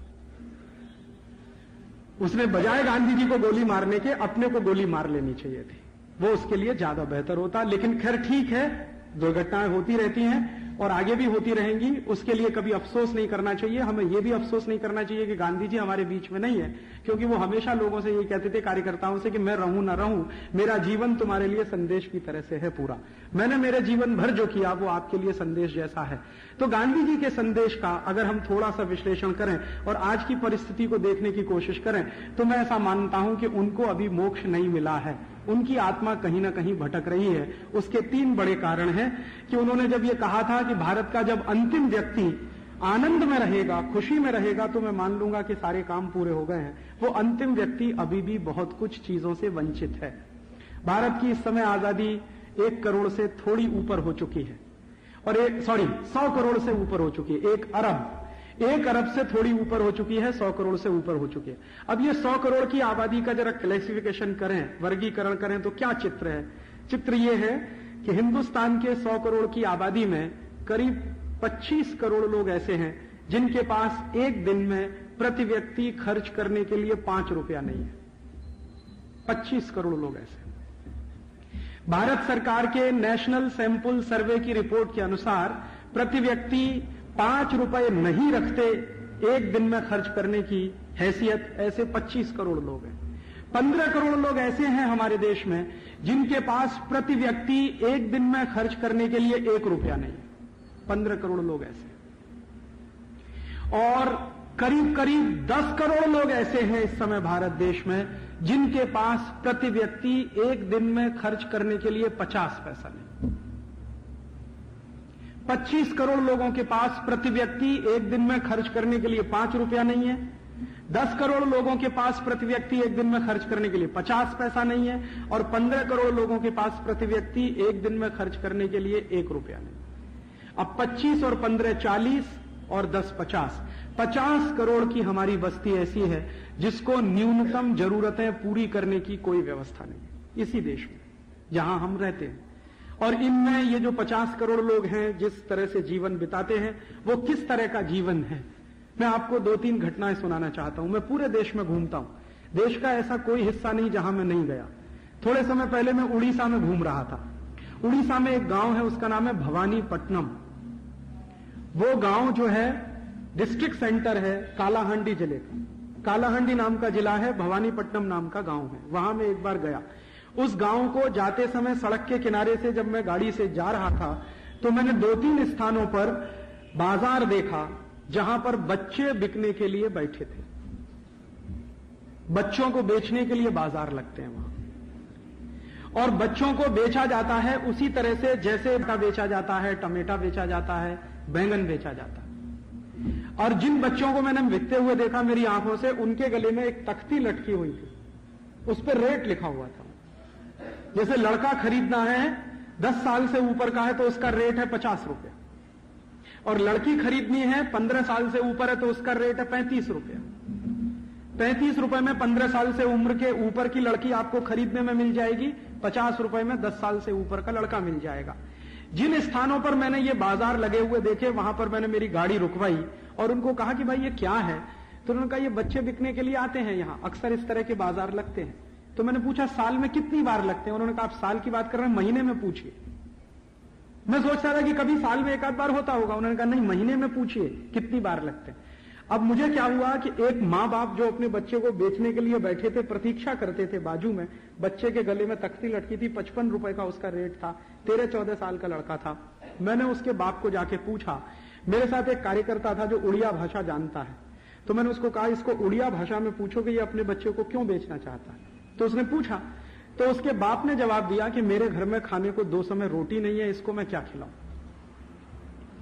तो मैं इसको इसलिए बेचना चाहता हूं कि कोई अमीर आदमी इसको खरीद ले जाए, कम से कम खाने के लिए तो रोज देगा इसको, भले ही वो इसको गुलाम बनाकर रखे, इससे मुझे कोई चिंता नहीं, लेकिन ये ले जाए मेरे घर में से। ऐसी स्थिति के वहां मां बाप है। मेरे जीवन में बहुत बड़ा धक्का उस दिन आया जब मैंने ये दृश्य मेरी आंखों से देखा। किसी तरह मैं भवानीपट्टनम पहुंचा, जल्दी जल्दी मीटिंग खत्म करके, उस दिन मेरा दिल नहीं था भाषण देने में, किसी तरह भाषण पूरा किया। वहां एक दूसरा दृश्य देखा मैंने। मेरे भाषण को सुनने के लिए बहुत सारे लोग आए थे, करीब करीब 1200-1300 लोग आए थे। अब वो जो लोग सुनने के लिए आए थे उनमें से कुछ लोग तो आपकी तरह से सामने आकर बैठे थे, लेकिन बहुत सारे ऐसे लोग थे जो मेरा व्याख्यान सुनना चाहते थे लेकिन झाड़ के पीछे खड़े हुए थे। कुछ जहां व्याख्यान स्थल था वहां पे आजू बाजू में लिमड़ा के झाड़ लगे हुए थे, तो वहां वो खड़े हुए थे उसके पीछे। मैंने आयोजक को कहा कि देखो भाई, ये जो पीछे खड़े हुए लोग हैं झाड़ के, इनको सामने लाके बिठाओ ना, ये पीछे क्यों खड़े हैं? जो सब लोग बैठे हैं वो भी आके बैठे हैं। तो उसमें से एक ने कहा कि राजीव भाई वो आपके सामने नहीं आ सकते। मैंने पूछा क्यों नहीं आ सकते? तो उसने कहा उनके शरीर पर इतने कपड़े नहीं है कि वो आपके सामने आकर बैठ सके। दूसरा धक्का उस दिन मुझे तब लगा। फिर मैंने मेरे कार्यकर्ता को कहा जिसने ये आयोजन किया था कि भाई तुम कुछ ऐसी व्यवस्था करो कि मैं भवानीपट्टनम के आसपास के 10-20 गांव देखना चाहता हूं, और गरीबी क्या है उसका मैं दर्शन करना चाहता हूं। महात्मा गांधी जिस अंतिम व्यक्ति की बात कहा करते थे भारत में उसको उच्च स्थान मिलना चाहिए, वो अंतिम व्यक्ति किस स्थिति में रहता है वो जरा मैं देखना चाहता हूं मेरी आंखों से, शायद मुझे उसमें से कुछ प्रेरणा मिले। तो मेरे कार्यकर्ताओं ने मेरे 2-3 प्रोग्राम कैंसिल करके मुझे गांव में घुमाना शुरू किया। तो भवानीपट्टनम से करीब 30 किलोमीटर दूर में एक गांव में गया, और उस गांव में जाने के बाद मैं ये देखने लगा कि कौन सा घर ऐसा है जो अच्छे तरीके से बनाया गया है। तो एक भी घर मैंने ऐसा नहीं देखा मेरी आंखों से जहां लकड़ी का कोई दरवाजा लगा हो, और एक भी घर ऐसा नहीं था जहां कोई छत रखने के लिए कुछ व्यवस्थित कुछ किया गया हो। छत भी क्या है, वो जो धान की फसल होती है, पैडी जब पैदा होता है, तो पैडी को पैदा होने के बाद जब फसल पक जाती है, उसमें से धान तोड़ के निकाल लिया जाता है, उसका जो फूस बचता है, भूसा बचता है, उसको डाल के तो छत बनी हुई है और उसमें कुछ डंडे वंडे लगे हुए, बस यही छत है, दरवाजा है नहीं। और कोई भी घर मैंने ऐसा नहीं देखा जो 10 फीट बाई 15 फीट से ज्यादा का हो। एक घर का जो मैक्सिमम एरिया है वो 150 स्क्वायर फीट, और उसमें 5 लोगों का परिवार, 7 लोगों का परिवार रहता है। घर देखते देखते मेरे मन में ऐसा आया कि चलो इस गांव के किसी सरपंच के घर में चलें, शायद उसका घर कुछ अच्छा हो, देखने लायक हो। क्योंकि मेरे मन में ऐसी कल्पना थी कि जो गांव का सरपंच होता है वो पैसे वाला होता है, कुछ तो उसके पास पैसा होता ही है, अच्छा घर बना के रहता। तो सरपंच के घर में गया तो बस इतना ही फर्क था सरपंच और बाकी घरों में कि किसी भी घर में तो दरवाजा नहीं था, सरपंच के घर में एक फटा हुआ कपड़ा लटकता था, वो उसका दरवाजा था। तो किसी ने कहा देखो यही सरपंच का घर है। तो मैंने कहा अच्छा ठीक है भाई, सरपंच को जरा बाहर बुलाओ, उससे मुझे कुछ चर्चा करनी। तो मेरे कार्यकर्ता ने पूछा क्या चर्चा करनी है? तो उसने कहा कि उसके बारे में, उससे मैं पूछना चाहता हूं ये गरीबी इतनी ज्यादा क्यों है यहां पर, शायद मुझे उससे कुछ ज्ञान मिल सके। तो उसने कहा ठीक है मैं बुलाता हूं। तो उसने आवाज दिया उड़िया भाषा में। तो मैंने देखा कि सरपंच नहीं आया, पहले उसकी पत्नी बाहर आई, और जब उसकी पत्नी बाहर आई तो मैंने देखा कि उस बहन के शरीर पर 2 मीटर कपड़ा नहीं था जिससे वो अपने पूरे शरीर को ढक सके, 2 मीटर कपड़ा नहीं था। फिर मैंने उसको कहा कि आप अंदर जाओ, अपने पति को बाहर भेजो। तो वो महिला अंदर गई, तब थोड़ी देर के बाद उसका पति बाहर आया, और देखते ही मेरी आंखों में आंसू आ गए। मैंने देखा कि वो पुरुष वही कपड़ा लपेट कर बाहर आया जिसको उसकी पत्नी लपेटे हुए थी। और उस दिन मैंने मान लिया कि महात्मा गांधी की आत्मा को कभी शांति नहीं मिल सकती इस देश में, कैसे उनको मोक्ष मिलेगा। जिस अंतिम व्यक्ति की कल्पना करके वो इस देश में से चले गए, वो अंतिम व्यक्ति आज इस स्थिति में है कि 2 मीटर कपड़ा नहीं अपने शरीर पर पहनने के लिए, और एक ही कपड़ा है, उसको बदल बदल कर पत्नी लपेटती है और पति लपेटता है। पत्नी जब पानी भरने के लिए जाती है तो कपड़े को लपेट कर जाती है, पति जब बाजार में कहीं मजदूरी का काम करने के लिए जाता है तो पत्नी को अंदर रख के वो कपड़ा लपेट कर बाहर जाता है। ऐसी परिस्थिति में हिंदुस्तान के करोड़ों परिवार रहते हैं।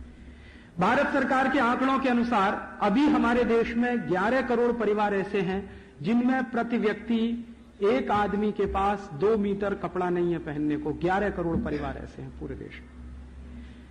सरकार के आंकड़ों के अनुसार 13 करोड़ परिवार ऐसे हैं हमारे देश में जहां की महिलाओं को, माताओं को, बहनों को संडास की व्यवस्था नहीं है अपने घर में। उन महिलाओं को शौच की व्यवस्थाओं को किसी तरह से पूरा करने के लिए सड़क के दोनों किनारे बैठना पड़ता है।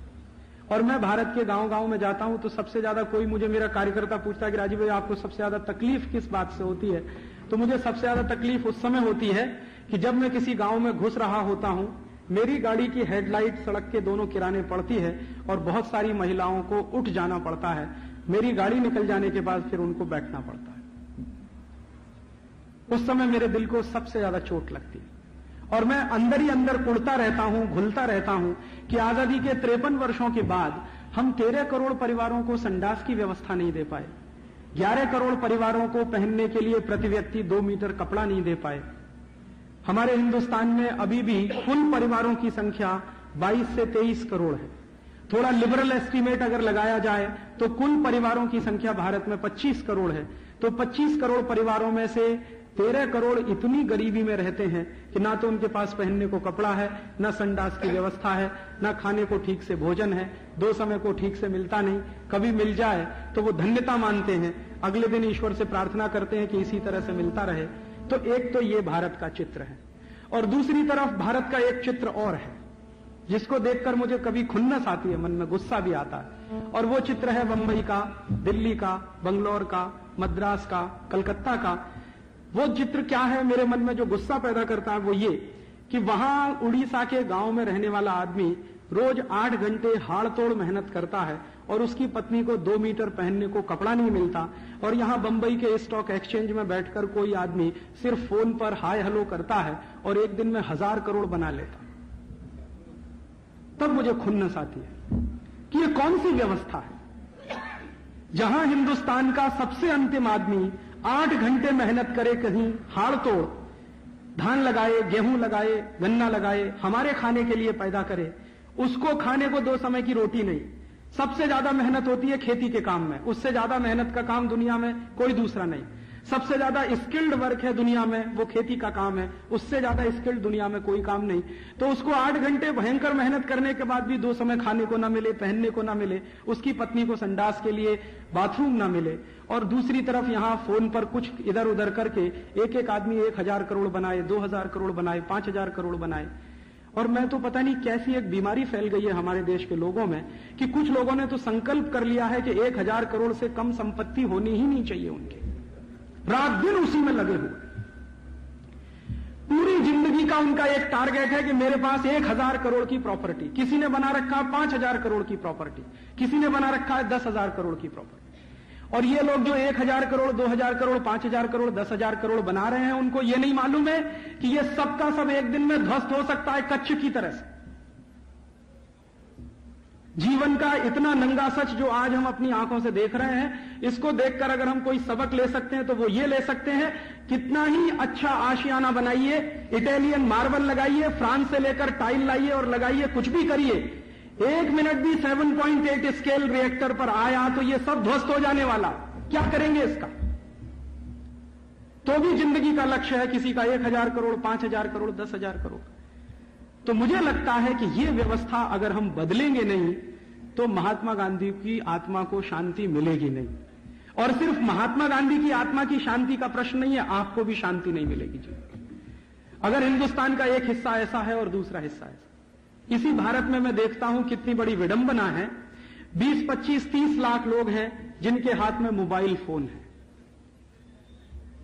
20, 25, 30 लाख, बहुत अधिक, सब जोड़कर। और 9 करोड़ लोग हैं जिनके हाथ में भीख का कटोरा है इसी देश में। 9 करोड़ लोगों को हाथ में हमने भीख का कटोरा दे रखा है और 20-25 लाख लोगों के हाथ में हमने मोबाइल फोन दे रखे हैं, और हम कहते हैं कि भारत का विकास हो रहा है और बहुत तेजी से विकास हो रहा है। हमारा ग्रोथ रेट हम कैलकुलेट करते रहते हैं, 6.5 हो जाना चाहिए, 7.9 हो जाना चाहिए, 10 हो जाना चाहिए, 15 हो जाना चाहिए। कुछ मतलब नहीं है इस ग्रोथ रेट का कि 9 करोड़ लोगों के हाथ से भीख का कटोरा अगर आप नहीं निकाल पाते। कोशिश तो ऐसी करिए कि हिंदुस्तान के हर आदमी के हाथ में मोबाइल फोन हो, तब तो उसमें कुछ सार्थकता है। और अगर ऐसा हिंदुस्तान नहीं बना सकते हम, तो यह हिंदुस्तान आपको जिंदा भी नहीं रहने देगा। वो आप भी सोच लीजिए इसके बारे में, क्योंकि ऐसी व्यवस्थाएं बहुत दिनों तक चलती नहीं है जिन व्यवस्थाओं में 4-5 करोड़ लोगों के पास तो शायद हजारों करोड़ की प्रॉपर्टी और 96-97 करोड़ लोगों के पास कुछ भी नहीं इस देश में। यह व्यवस्था बहुत दिन नहीं चल सकती और वो चलेगी नहीं, वो टूटती जा रही है। और यह व्यवस्था के टूटने के कुछ बड़े कारण हैं।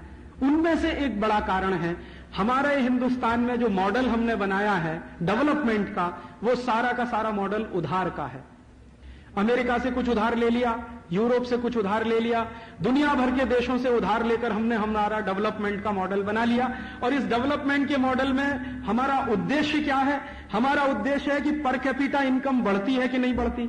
हमारा उससे भी बड़ा आज का उद्देश्य यह हो गया है कि इस डेवलपमेंट के मॉडल में पर कैपिटा कंजम्पशन बढ़ता है कि नहीं बढ़ता। अभी तो वो इनकम को बाजू में रख के पर कैपिटा कंजम्पशन बढ़ाने की बात होती है। अमेरिका और यूरोप में जो डेवलपमेंट का मॉडल है उसमें पर कैपिटा कंजम्पशन की बात है, उसी को पूरी तरह से हमने डिट्टो फॉलो कर लिया। अब पर कैपिटा कंजम्पशन बढ़ाने के लिए हम कभी भी ये नहीं सोच पाते कि जब 50 करोड़ लोगों को जिंदगी जीने के लिए न्यूनतम सुविधाएं नहीं मिलेंगी तो कैसे पर कैपिटा कंजम्पशन आप बढ़ाएंगे इस देश का। अगर उनकी जीवन जिंदगी चलाने के लिए न्यूनतम जरूरतें पूरी हो सकती हैं तब तो पर कैपिटा कंजम्पशन की बात हम कर सकते हैं। यहां तो कुछ भी नहीं है। यूरोप और अमेरिका ने यह पर कैपिटा कंजम्पशन का जो मॉडल बनाया है उसके पीछे एक बड़ी विशेषता है, उसको अगर हम समझ लें तो शायद कुछ चीजें समझ में आने लगेंगी। और यही कह के मैं ये व्याख्यान पूरा करना चाहता हूं कि जिस यूरोप और अमेरिका ने यह पर कैपिटा कंजम्पशन का मॉडल बनाया है उनकी इकोनॉमी की कुछ मान्यताएं हैं, और उनकी इकोनॉमी की जो मान्यताएं हैं वो इकोनॉमी की जो मान्यताएं हैं वो सोसाइटी में से निकली। उनकी अपनी कुछ सोशल मान्यताएं भी हैं, उनके समाज की भी अपनी मान्यताएं हैं। जैसे यूरोप और अमेरिका का समाज है वो ये कहता है कि पूरा का पूरा जो व्यक्ति है वो सुप्रीम है, बाकी दुनिया में जो कुछ भी है वो व्यक्ति के अधीन है।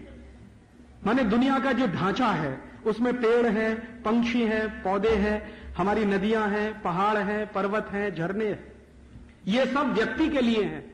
व्यक्ति सुप्रीम है, बाकी सब उसके नीचे है। ये फिलॉसफी है यूरोप की। इसी फिलॉसफी का पूरी दुनिया में प्रचार किया था रूसों ने। रूसों के पहले देकार्ते ने, देकार्ते के और पहले चले हैं तो जो दो बड़े दार्शनिक माने जाते हैं जैसे प्लेटो वगैरह वगैरह, उन्होंने इसी दर्शन का प्रचार किया। इस दर्शन में से क्या निकला? मनुष्य महत्व का है, बाकी सब उसके नीचे है। तो मनुष्य सुप्रीम है, बाकी सब उसके अधीन है। तो मनुष्य चाहे तो प्रकृति का भी नाश कर सकता है, मनुष्य चाहे तो दुनिया के दूसरे लोगों को गुलाम भी बना सकता है। तो दूसरों को गुलाम बना लेना वो पाप नहीं मानते, दूसरों को लूट लेना वो पाप नहीं मानते, दूसरों को सबसर्विएंट बना लेना में उनको कोई तकलीफ नहीं होती। इस मान्यता में से यूरोप बना, इसी मान्यता में से अमेरिका बना। अब हमने भारत के बारे में कभी सोचा नहीं कि अगर हम यूरोप और अमेरिका का मॉडल अपनाना चाहते हैं तो हमको हमारी मान्यता के बारे में सोचना चाहिए। हमारी मान्यता में क्या है? व्यक्ति सुप्रीम नहीं है। हम ऐसा मानते हैं कि ये जो पूरा पर्यावरण है, ये जो प्रकृति है, इस पूरे पर्यावरण में जो भी कुछ हमको दिखाई दे रहा है उनमें से कोई भी सुप्रीम नहीं है, सब बराबर है। हम चींटी को, मक्खी को, मच्छर को, गाय को, बैल को, बकरी को, भैंस को या किसी भी दूसरी चीज को मनुष्य से ऊपर नहीं मानते। सांख्य दर्शन में एक श्लोक है और ऋग्वेद में भी एक श्लोक है, दोनों में स्पष्ट कहा गया है कि जो जीव हैं, जो जंतु हैं और मनुष्य हैं, ये सब समकक्ष है। तो हमारी मान्यता सबको बराबर मानने की है। तो हमने बराबरी की मान्यता रखी है और उन्होंने मनुष्य को सुप्रीम बनाया है। अब हमने चूंकि बराबरी की मान्यता रखी है, इसलिए उसी में से यह कल्पना भी निकली है कि भाई प्रकृति का नाश मत करो, क्योंकि प्रकृति किसी मनुष्य के अधीन नहीं है। जीव जंतुओं का नाश मत करो, क्योंकि ये जीव जंतु किसी के अधीन नहीं है। भले ही वो कमजोर है या ताकतवर है, इसका बहस हमने कभी नहीं चलाया। यूरोप और अमेरिका में ये जो इकोनॉमी आई है, जिस इकोनॉमी के आधार पर वहां सब कुछ चलता है, उसका एक बेसिक प्रिंसिपल है और वो प्रिंसिपल है सर्वाइवल ऑफ द फिटेस्ट। आप अगर समझने की कोशिश करो यूरोप और अमेरिका को, तो वहां एक ही सिद्धांत है, वो सिद्धांत है सर्वाइवल ऑफ द फिटेस्ट। माने जो ताकतवर है उसी को जिंदा रहने का अधिकार है, जो कमजोर है उसको मर जाना चाहिए या ताकतवर का गुलाम बन जाना चाहिए। भारत की जो फिलॉसफी है वो इसके ठीक उल्टी है। भारत की फिलॉसफी है सर्वाइवल ऑफ द वीकेस्ट। हमने जो फिलॉसफी बनाई है वो फिलॉसफी है सर्वाइवल ऑफ द वीकेस्ट। या बल्कि मैं एक कदम आगे जाकर कहूं तो भारत का जो जैन दर्शन है, बौद्ध दर्शन है या जो पारंपरिक हिंदू दर्शन है, उन तीनों को अगर एक वाक्य में लाना हो तो हमारी फिलॉसफी है survival of the all including the weakest. और यूरोप और अमेरिका की फिलॉसफी है सर्वाइवल ऑफ द फिटेस्ट। हम मानते हैं survival of the all including the weakest, और वो मानते ही नहीं कि वीकेस्ट के लिए कुछ होना। तो उनके जो मॉडल है उनमें गरीबों के लिए, मुफलिसों के लिए, बेकारों के लिए, मर जाने वाले लोगों के लिए कोई स्थान नहीं है। मरते हैं तो मर जाएं। अमेरिका को बनाने में 10-11 करोड़ रेड इंडियंस मर गए, किसी को अफसोस नहीं है इस बात का। अमेरिका की इतनी वैभव तैयार करने में दुनिया के करोड़ों लोगों को लूट लेना पड़ा, उसका उनको कोई अफसोस नहीं है। यूरोप को इतना भव्य बनाने में दुनिया के 50 देशों की संपत्ति लूटी गई, उनको कोई अफसोस नहीं है। तो वो कहते हैं कि जो गरीब है, बेकार है, मुफलिसी वाला, उसको तो मर जाना चाहिए, जो ताकतवर है उसी को जिंदा रहना चाहिए। तो ताकतवर को जिंदा रहने का जब सिद्धांत आप बनाएंगे तो उसमें से निकलेगा कंपटीशन, और कमजोर से कमजोर को जिंदगी बिताने का अधिकार आप देंगे तो उसमें से निकलेगा कोऑपरेशन। भारतीय जो सभ्यता है वो कोऑपरेशन प्रधान है, अमेरिकन और यूरोपियन जो सभ्यता है वो कंपटीशन प्रधान है। अब हम फंस गए हैं कंपटीशन प्रधान सभ्यता में, जबकि हम रहते हैं कोऑपरेशन प्रधान सोसाइटी में। हमारी जिंदगी का कॉन्ट्रडिक्शन देखिए, जिंदगी की कितनी बड़ी डाइकोटोमी में हम हैं कि मान्यता हमारी कंपटीशन वाली है और रहने की जगह कोऑपरेशन वाली है। कैसे चलेगी ये व्यवस्था? और चूंकि हमने कंपटीशन प्रधान मान्यता को अपने दिमाग में भर लिया और ये माना कि बिना कंपटीशन के डेवलपमेंट नहीं होता, मैं ये कहता हूं कि भारतीयता में बिना कोऑपरेशन के डेवलपमेंट नहीं हो सकता। तो हमने क्या किया कि कंपटीशन प्रधान मान्यताओं की चीजों को, तकनीकी को और उनके संसाधनों को लेना शुरू किया और जबरदस्ती उसको कोऑपरेशन प्रधान सोसाइटी में इंप्लीमेंट करना शुरू किया। उसमें से ये निकला है जो आज हम देखते हैं कि 20 लाख लोगों के हाथ में मोबाइल फोन, 9 करोड़ लोगों के हाथ में भीख का कटोरा, 3-4 करोड़ लोगों के पास हजारों करोड़ की प्रॉपर्टी और 96-97 करोड़ लोगों को खाने के लिए भी नहीं। ये इसी में से निकला है। अब हमारे सामने प्रश्न यह है कि हम करें क्या। तो महात्मा गांधी को अगर सच्ची श्रद्धांजलि हम देना चाहते हैं तो ये करें। गांधी जी कहते थे कि किसी भी देश की इकोनॉमी उस देश की मान्यताओं के आधार पर अगर बनेगी तो सस्टेनेबल होगी, और उस देश की मान्यताओं के विरुद्ध कोई मान्यताओं को आयात करके बनेगी तो सस्टेनेबल नहीं होगी। हम अगर हमारी इकोनॉमी को सस्टेनेबल बनाना चाहते हैं तो अपनी मान्यताओं के हिसाब से नया स्ट्रक्चर खड़ा करना पड़ेगा जिसमें कोऑपरेशन की प्रधानता होगी, कंपटीशन की नहीं। अगर हम कोऑपरेशन की प्रधानता के आधार पर काम करना शुरू करें तो ये जो दिखाई दे रहा है भारत, इसको 20 साल में हम बदल सकते हैं। बहुत मुश्किल नहीं है। और इस भारत को अगले 20 से 25 सालों में बदल देने के लिए मैंने एक प्लान तैयार किया, और वो प्लान अगले 25 वर्षों के लिए तैयार किया। और मैं चाहता हूं कि अगले 25 वर्षों तक इस प्लान पर हम सब लोग अगर काम करें तो 25 वर्षों के बाद हमारी जो नई पीढ़ी जवान होगी, जैसे ये सामने कुछ बच्चे मुझे दिखाई दे रहे हैं, ये शायद उस भारत के बारे में जो गांधी जी ने कभी सपना देखा था रह सकेंगे ऐसे भारत में, और उसको और बेहतर बनाने के लिए काम कर सकेंगे। आप पूछेंगे राजीव भाई ये 25 साल की जो योजना है इसके कुछ सूत्र आप बता दीजिए। 2-3 सूत्र बता के मेरा व्याख्यान में पूरा करता हूं। सबसे पहला सूत्र ये है कि हमारे देश में ये जो कंपटीशन घुस गया, इसमें से बाहर निकलना है हमको। तो कंपटीशन से बाहर निकलने के लिए दूसरा विकल्प क्या है? कोऑपरेशन में जाना है। तो कोऑपरेशन के लिए क्या करना है? हर एक व्यक्ति दूसरे की मदद करे।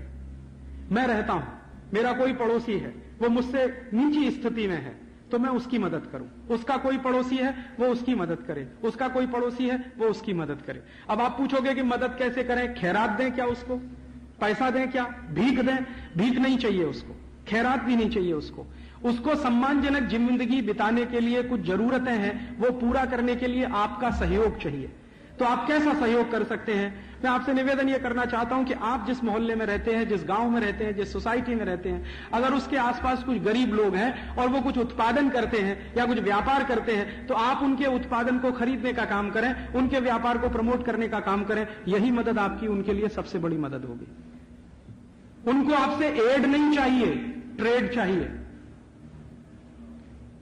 ये जो हमारे मन में घुस गया है ना कि हम एड देते रहे तो मदद, कुछ नहीं, उनको ट्रेड चाहिए। बहुत कुछ लोग बनाते हैं हमारे देश में, लेकिन हम उसको इसलिए नहीं खरीदते कि वो कंपटीशन प्रधान नहीं है।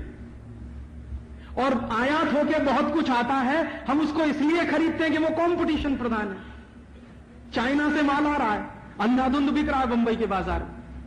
क्यों बिक रहा है? कि हम कह रहे हैं वो कंपटीशन प्रधान है। क्यों प्रधान है? क्योंकि 1 रुपए का सेल बिक रहा है, ले लो भाई। टॉर्च बिक रही है 5 रुपए की, 10 रुपए की ले लो। साइकिल मिल रही है 300-400 रुपए की, ले लो। चीन से आके कुछ भी सस्ते के सस्ते इलेक्ट्रॉनिक सामान मिल रहे हैं, ले लो। चीन से आके बहुत कुछ मिल रहा है, ले लो। अरे जरा सोचो आप अपने दिमाग पर जोर डालकर कि चीन से आने वाला माल इतना सस्ता क्यों मिल रहा है? चीन से आने वाला माल इसलिए सस्ता मिल रहा है, सबसे बड़ी बात कि उनके यहां कोई डेमोक्रेसी नहीं है, पूरा का पूरा डिक्टेटरशिप है। डिक्टेटरशिप इस तरह का है कि कोई मजदूर दिन भर काम करे और उसको 10 रुपए भी पगार न मिले तो उसके लिए वो कोई अफसोस नहीं करता कभी। आप जानते हैं हिंदुस्तान की करेंसी और चीन की करेंसी का अगर ध्यान रखा जाए तो एवरेज एक मजदूर को एक दिन में 10 रुपए मिलता है चीन।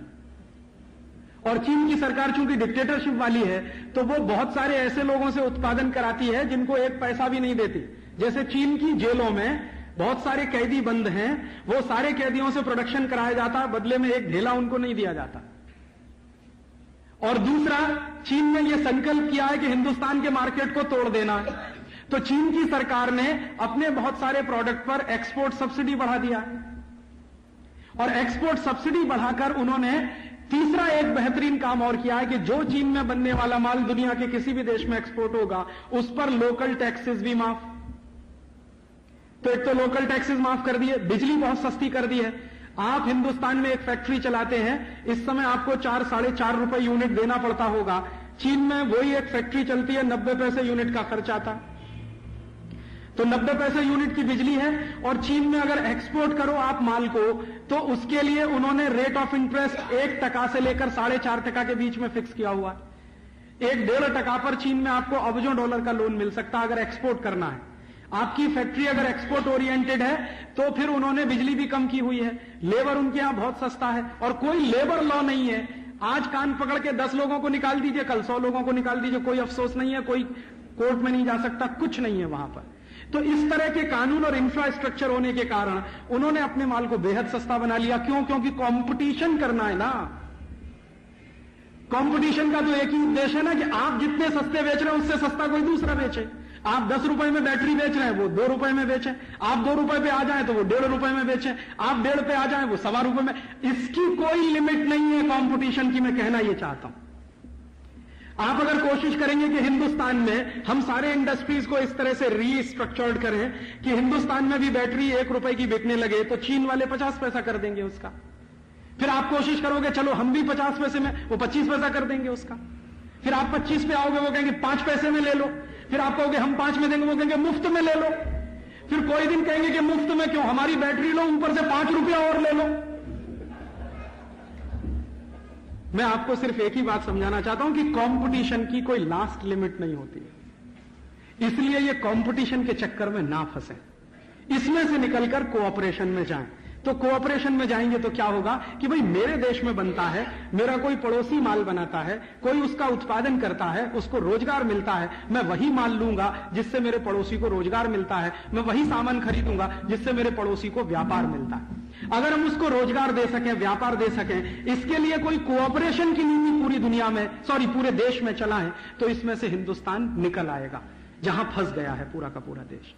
और ये जो मैं आपके सामने पेश कर रहा हूं, ये पिछले 10 वर्षों से बहुत ज्यादा सोचने के बाद मुझे समझ में आया कि हम कंपटीशन में फंस गए। कोऑपरेशन वाले लोग कंपटीशन में फंसेंगे तो ना तो वो कंपटीशन कर पाएंगे ना कोऑपरेशन कर पाएंगे।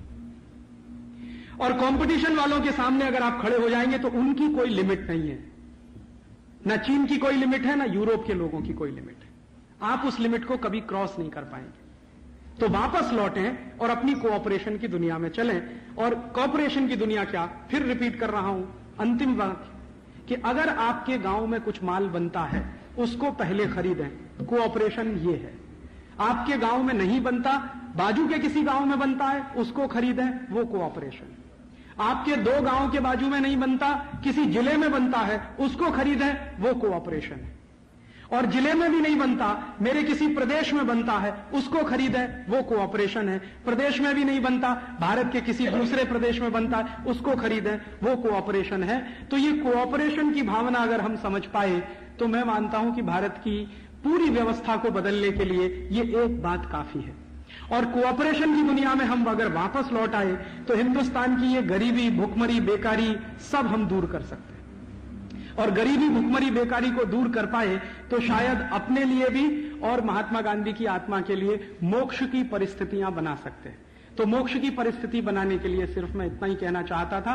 गांधी जी ने 11 व्रत दिए, उनमें से एक व्रत है स्वदेशी। वो स्वदेशी का व्रत इसी कोऑपरेशन के सिद्धांत पर टिका हुआ है। तो आज आप इस हॉल से जब उठकर जाएं तो अपने मन में ये संकल्प लेकर जाएं कि गांधी जी ने जो स्वदेशी का व्रत हमें दिया कोऑपरेटिव सोसाइटी बनाने के लिए, वो सोसाइटी बनाने के लिए हम हमारे जीवन में स्वदेशी का संकल्प करेंगे और इन विदेशियों का बहिष्कार करेंगे। वस्तुओं के स्तर पर जब आप बहिष्कार करने का संकल्प कर लेंगे तो अपने जीवन में ऐसा कुछ करिए कि गलती से भी कोई चाइनीज प्रोडक्ट मत खरीदिए, उसकी जगह कोई भारतीय वस्तु ही खरीदिए।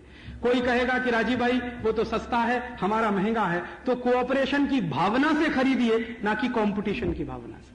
भले ही हमारे देश का कोई प्रोडक्ट महंगा है, लेकिन यह मानकर खरीदिए कि यह प्रोडक्ट खरीदने से मैं किसी गरीब आदमी को रोजगार दे रहा हूं, यह प्रोडक्ट खरीदने से मैं किसी को व्यापार दे रहा हूं, यह प्रोडक्ट खरीदने से मैं किसी को गरीबी से बाहर लाने की कोशिश कर रहा हूं। अन्यथा क्या होगा, आप सब लोगों ने विदेशी माल जैसे खरीदना शुरू किया है, हिंदुस्तान के 4,62,000 उद्योग बंद हो गए। ऑयल इंडस्ट्री पूरी कॉलेप्स हो चुकी है इस देश में। मैं घूम रहा हूं पूरे देश में। थोड़े दिन पहले मैं सौराष्ट्र गया था। सौराष्ट्र में 700 ऑयल मिलें बंद पड़ी हैं। जहां शिंग तेल निकलता था, नारियल का तेल निकलता था, वो सब इंडस्ट्रीज बंद है क्योंकि विदेशी पाम तेल बिक रहा। और पाम तेल क्यों बिक रहा? क्योंकि कंपटीशन में है। कंपटीशन में क्या है? 20 रुपए लीटर का है। हमारा जो मूंगफली का तेल है, शिंग तेल है, वो नहीं बिक रहा है क्योंकि वो 40 रुपए लीटर का। तो कंपटीशन में चल के पाम तेल हम खरीद रहे हैं, शिंग तेल नहीं बिक रहा है। सब इंडस्ट्रीज बंद हो रही है। और सिर्फ ऑयल इंडस्ट्रीज ही बंद नहीं हो रही है, टेक्सटाइल इंडस्ट्री भी बंद हो रही है। कोरिया से कपड़ा आ गया, ताइवान से आ गया, सिंगापुर से आ गया, हांगकांग से आ गया, और वो कपड़ा 6-7 रुपए मीटर में मूलजी जेठा मार्केट में भरा पड़ा। स्विस कॉटन के नाम पर 7-7.5 रुपए मीटर का कपड़ा। हमारी सब टेक्सटाइल मिलें बंद होती जा रही। पूरे देश में टोटल टेक्सटाइल मिलें 700 हैं, उनमें से 350 इस समय बंद पड़ी। अहमदाबाद में बंद है, बड़ोदरा में बंद है, यहां मुंबई में बंद। और टेक्सटाइल मिलें ही बंद नहीं है, पूरा का पूरा ये जो पावर लूम चलाने वाली इंडस्ट्री है बंद हो चुकी है। आप जाओ ना भिवंडी में 3 लाख पावर लूम्स बंद पड़े भिवंडी में। इसी तरह से विदेशी सीमेंट आ रहा, विदेशी आयरन आ रहा है, लोहा आ रहा है, विदेशी दवाएं आ रही है, विदेशी जूते आ रहे हैं, कॉस्मेटिक्स के सामान आ रहे हैं। अभी तो सरकार 1 अप्रैल से इस कंपटीशन को और बढ़ाने जा रही है। 1 अप्रैल सन 2001 के बाद सरकार कह रही है कि बाहर से आने वाली कोई वस्तु पर कस्टम ड्यूटी नहीं होगी, 0 कस्टम ड्यूटी। और बाहर से आने वाली कोई भी वस्तु पर क्वांटिटेटिव रिस्ट्रिक्शंस भी नहीं होंगे। तो क्वांटिटेटिव रिस्ट्रिक्शंस हटा देंगे, कस्टम ड्यूटी पूरी विड्रॉ कर लेंगे, तो विदेशी माल बिकेगा हिंदुस्तान में 10 रुपए किलो, स्वदेशी माल होगा 50 रुपए किलो। तो लोगों के मन में क्या है, कंपटीशन बिठा दिया ना, तो वो कहेंगे कंपटीशन करो। अब कंपटीशन होता है 2 बराबर के लोगों में, आप इस बात को ध्यान कर लीजिए। अगर चीन का कोई माल भारत में आकर बिकता है और चीन में उस माल का उत्पादन करने के लिए 90 पैसे यूनिट की बिजली है, 1.5% के रेट पर उनको ब्याज 1.5% के ब्याज पर अरबों डॉलर का लोन है और 100% एक्सपोर्ट की सब्सिडी है, तो अगर यही फैसिलिटीज भारत में नहीं है तो कैसे कंपटीशन करेंगे? यूरोप और अमेरिका की कंपनियां आ रही हैं। अमेरिका में जानते हैं मैक्सिमम रेट ऑफ इंटरेस्ट इस समय 4.5%, तो 4.5% के रेट पर अरबों डॉलर का लोन वो लेकर आए और हिंदुस्तान के किसी उद्योगपति को कर्ज लेने के लिए कम से कम तो 12, 13, 14% ब्याज देना पड़े, तो 1.5% का ब्याज और 4.5% का, और यहां का ब्याज 12%, 13%, 15% का, दोनों में कभी कंपटीशन होगा क्या? विदेशी कंपनियां आती हैं, उनको 10 साल के लिए टैक्स हॉलिडे, और आपके ऊपर 43 डिपार्टमेंट बिठा दिए सरकार ने जो रोज आपका खून पीने थे। हिंदुस्तान में एक फैक्ट्री आप चलाइए, एक दिन में हिसाब जोड़ रहा था, 43 इंस्पेक्टर आते हैं।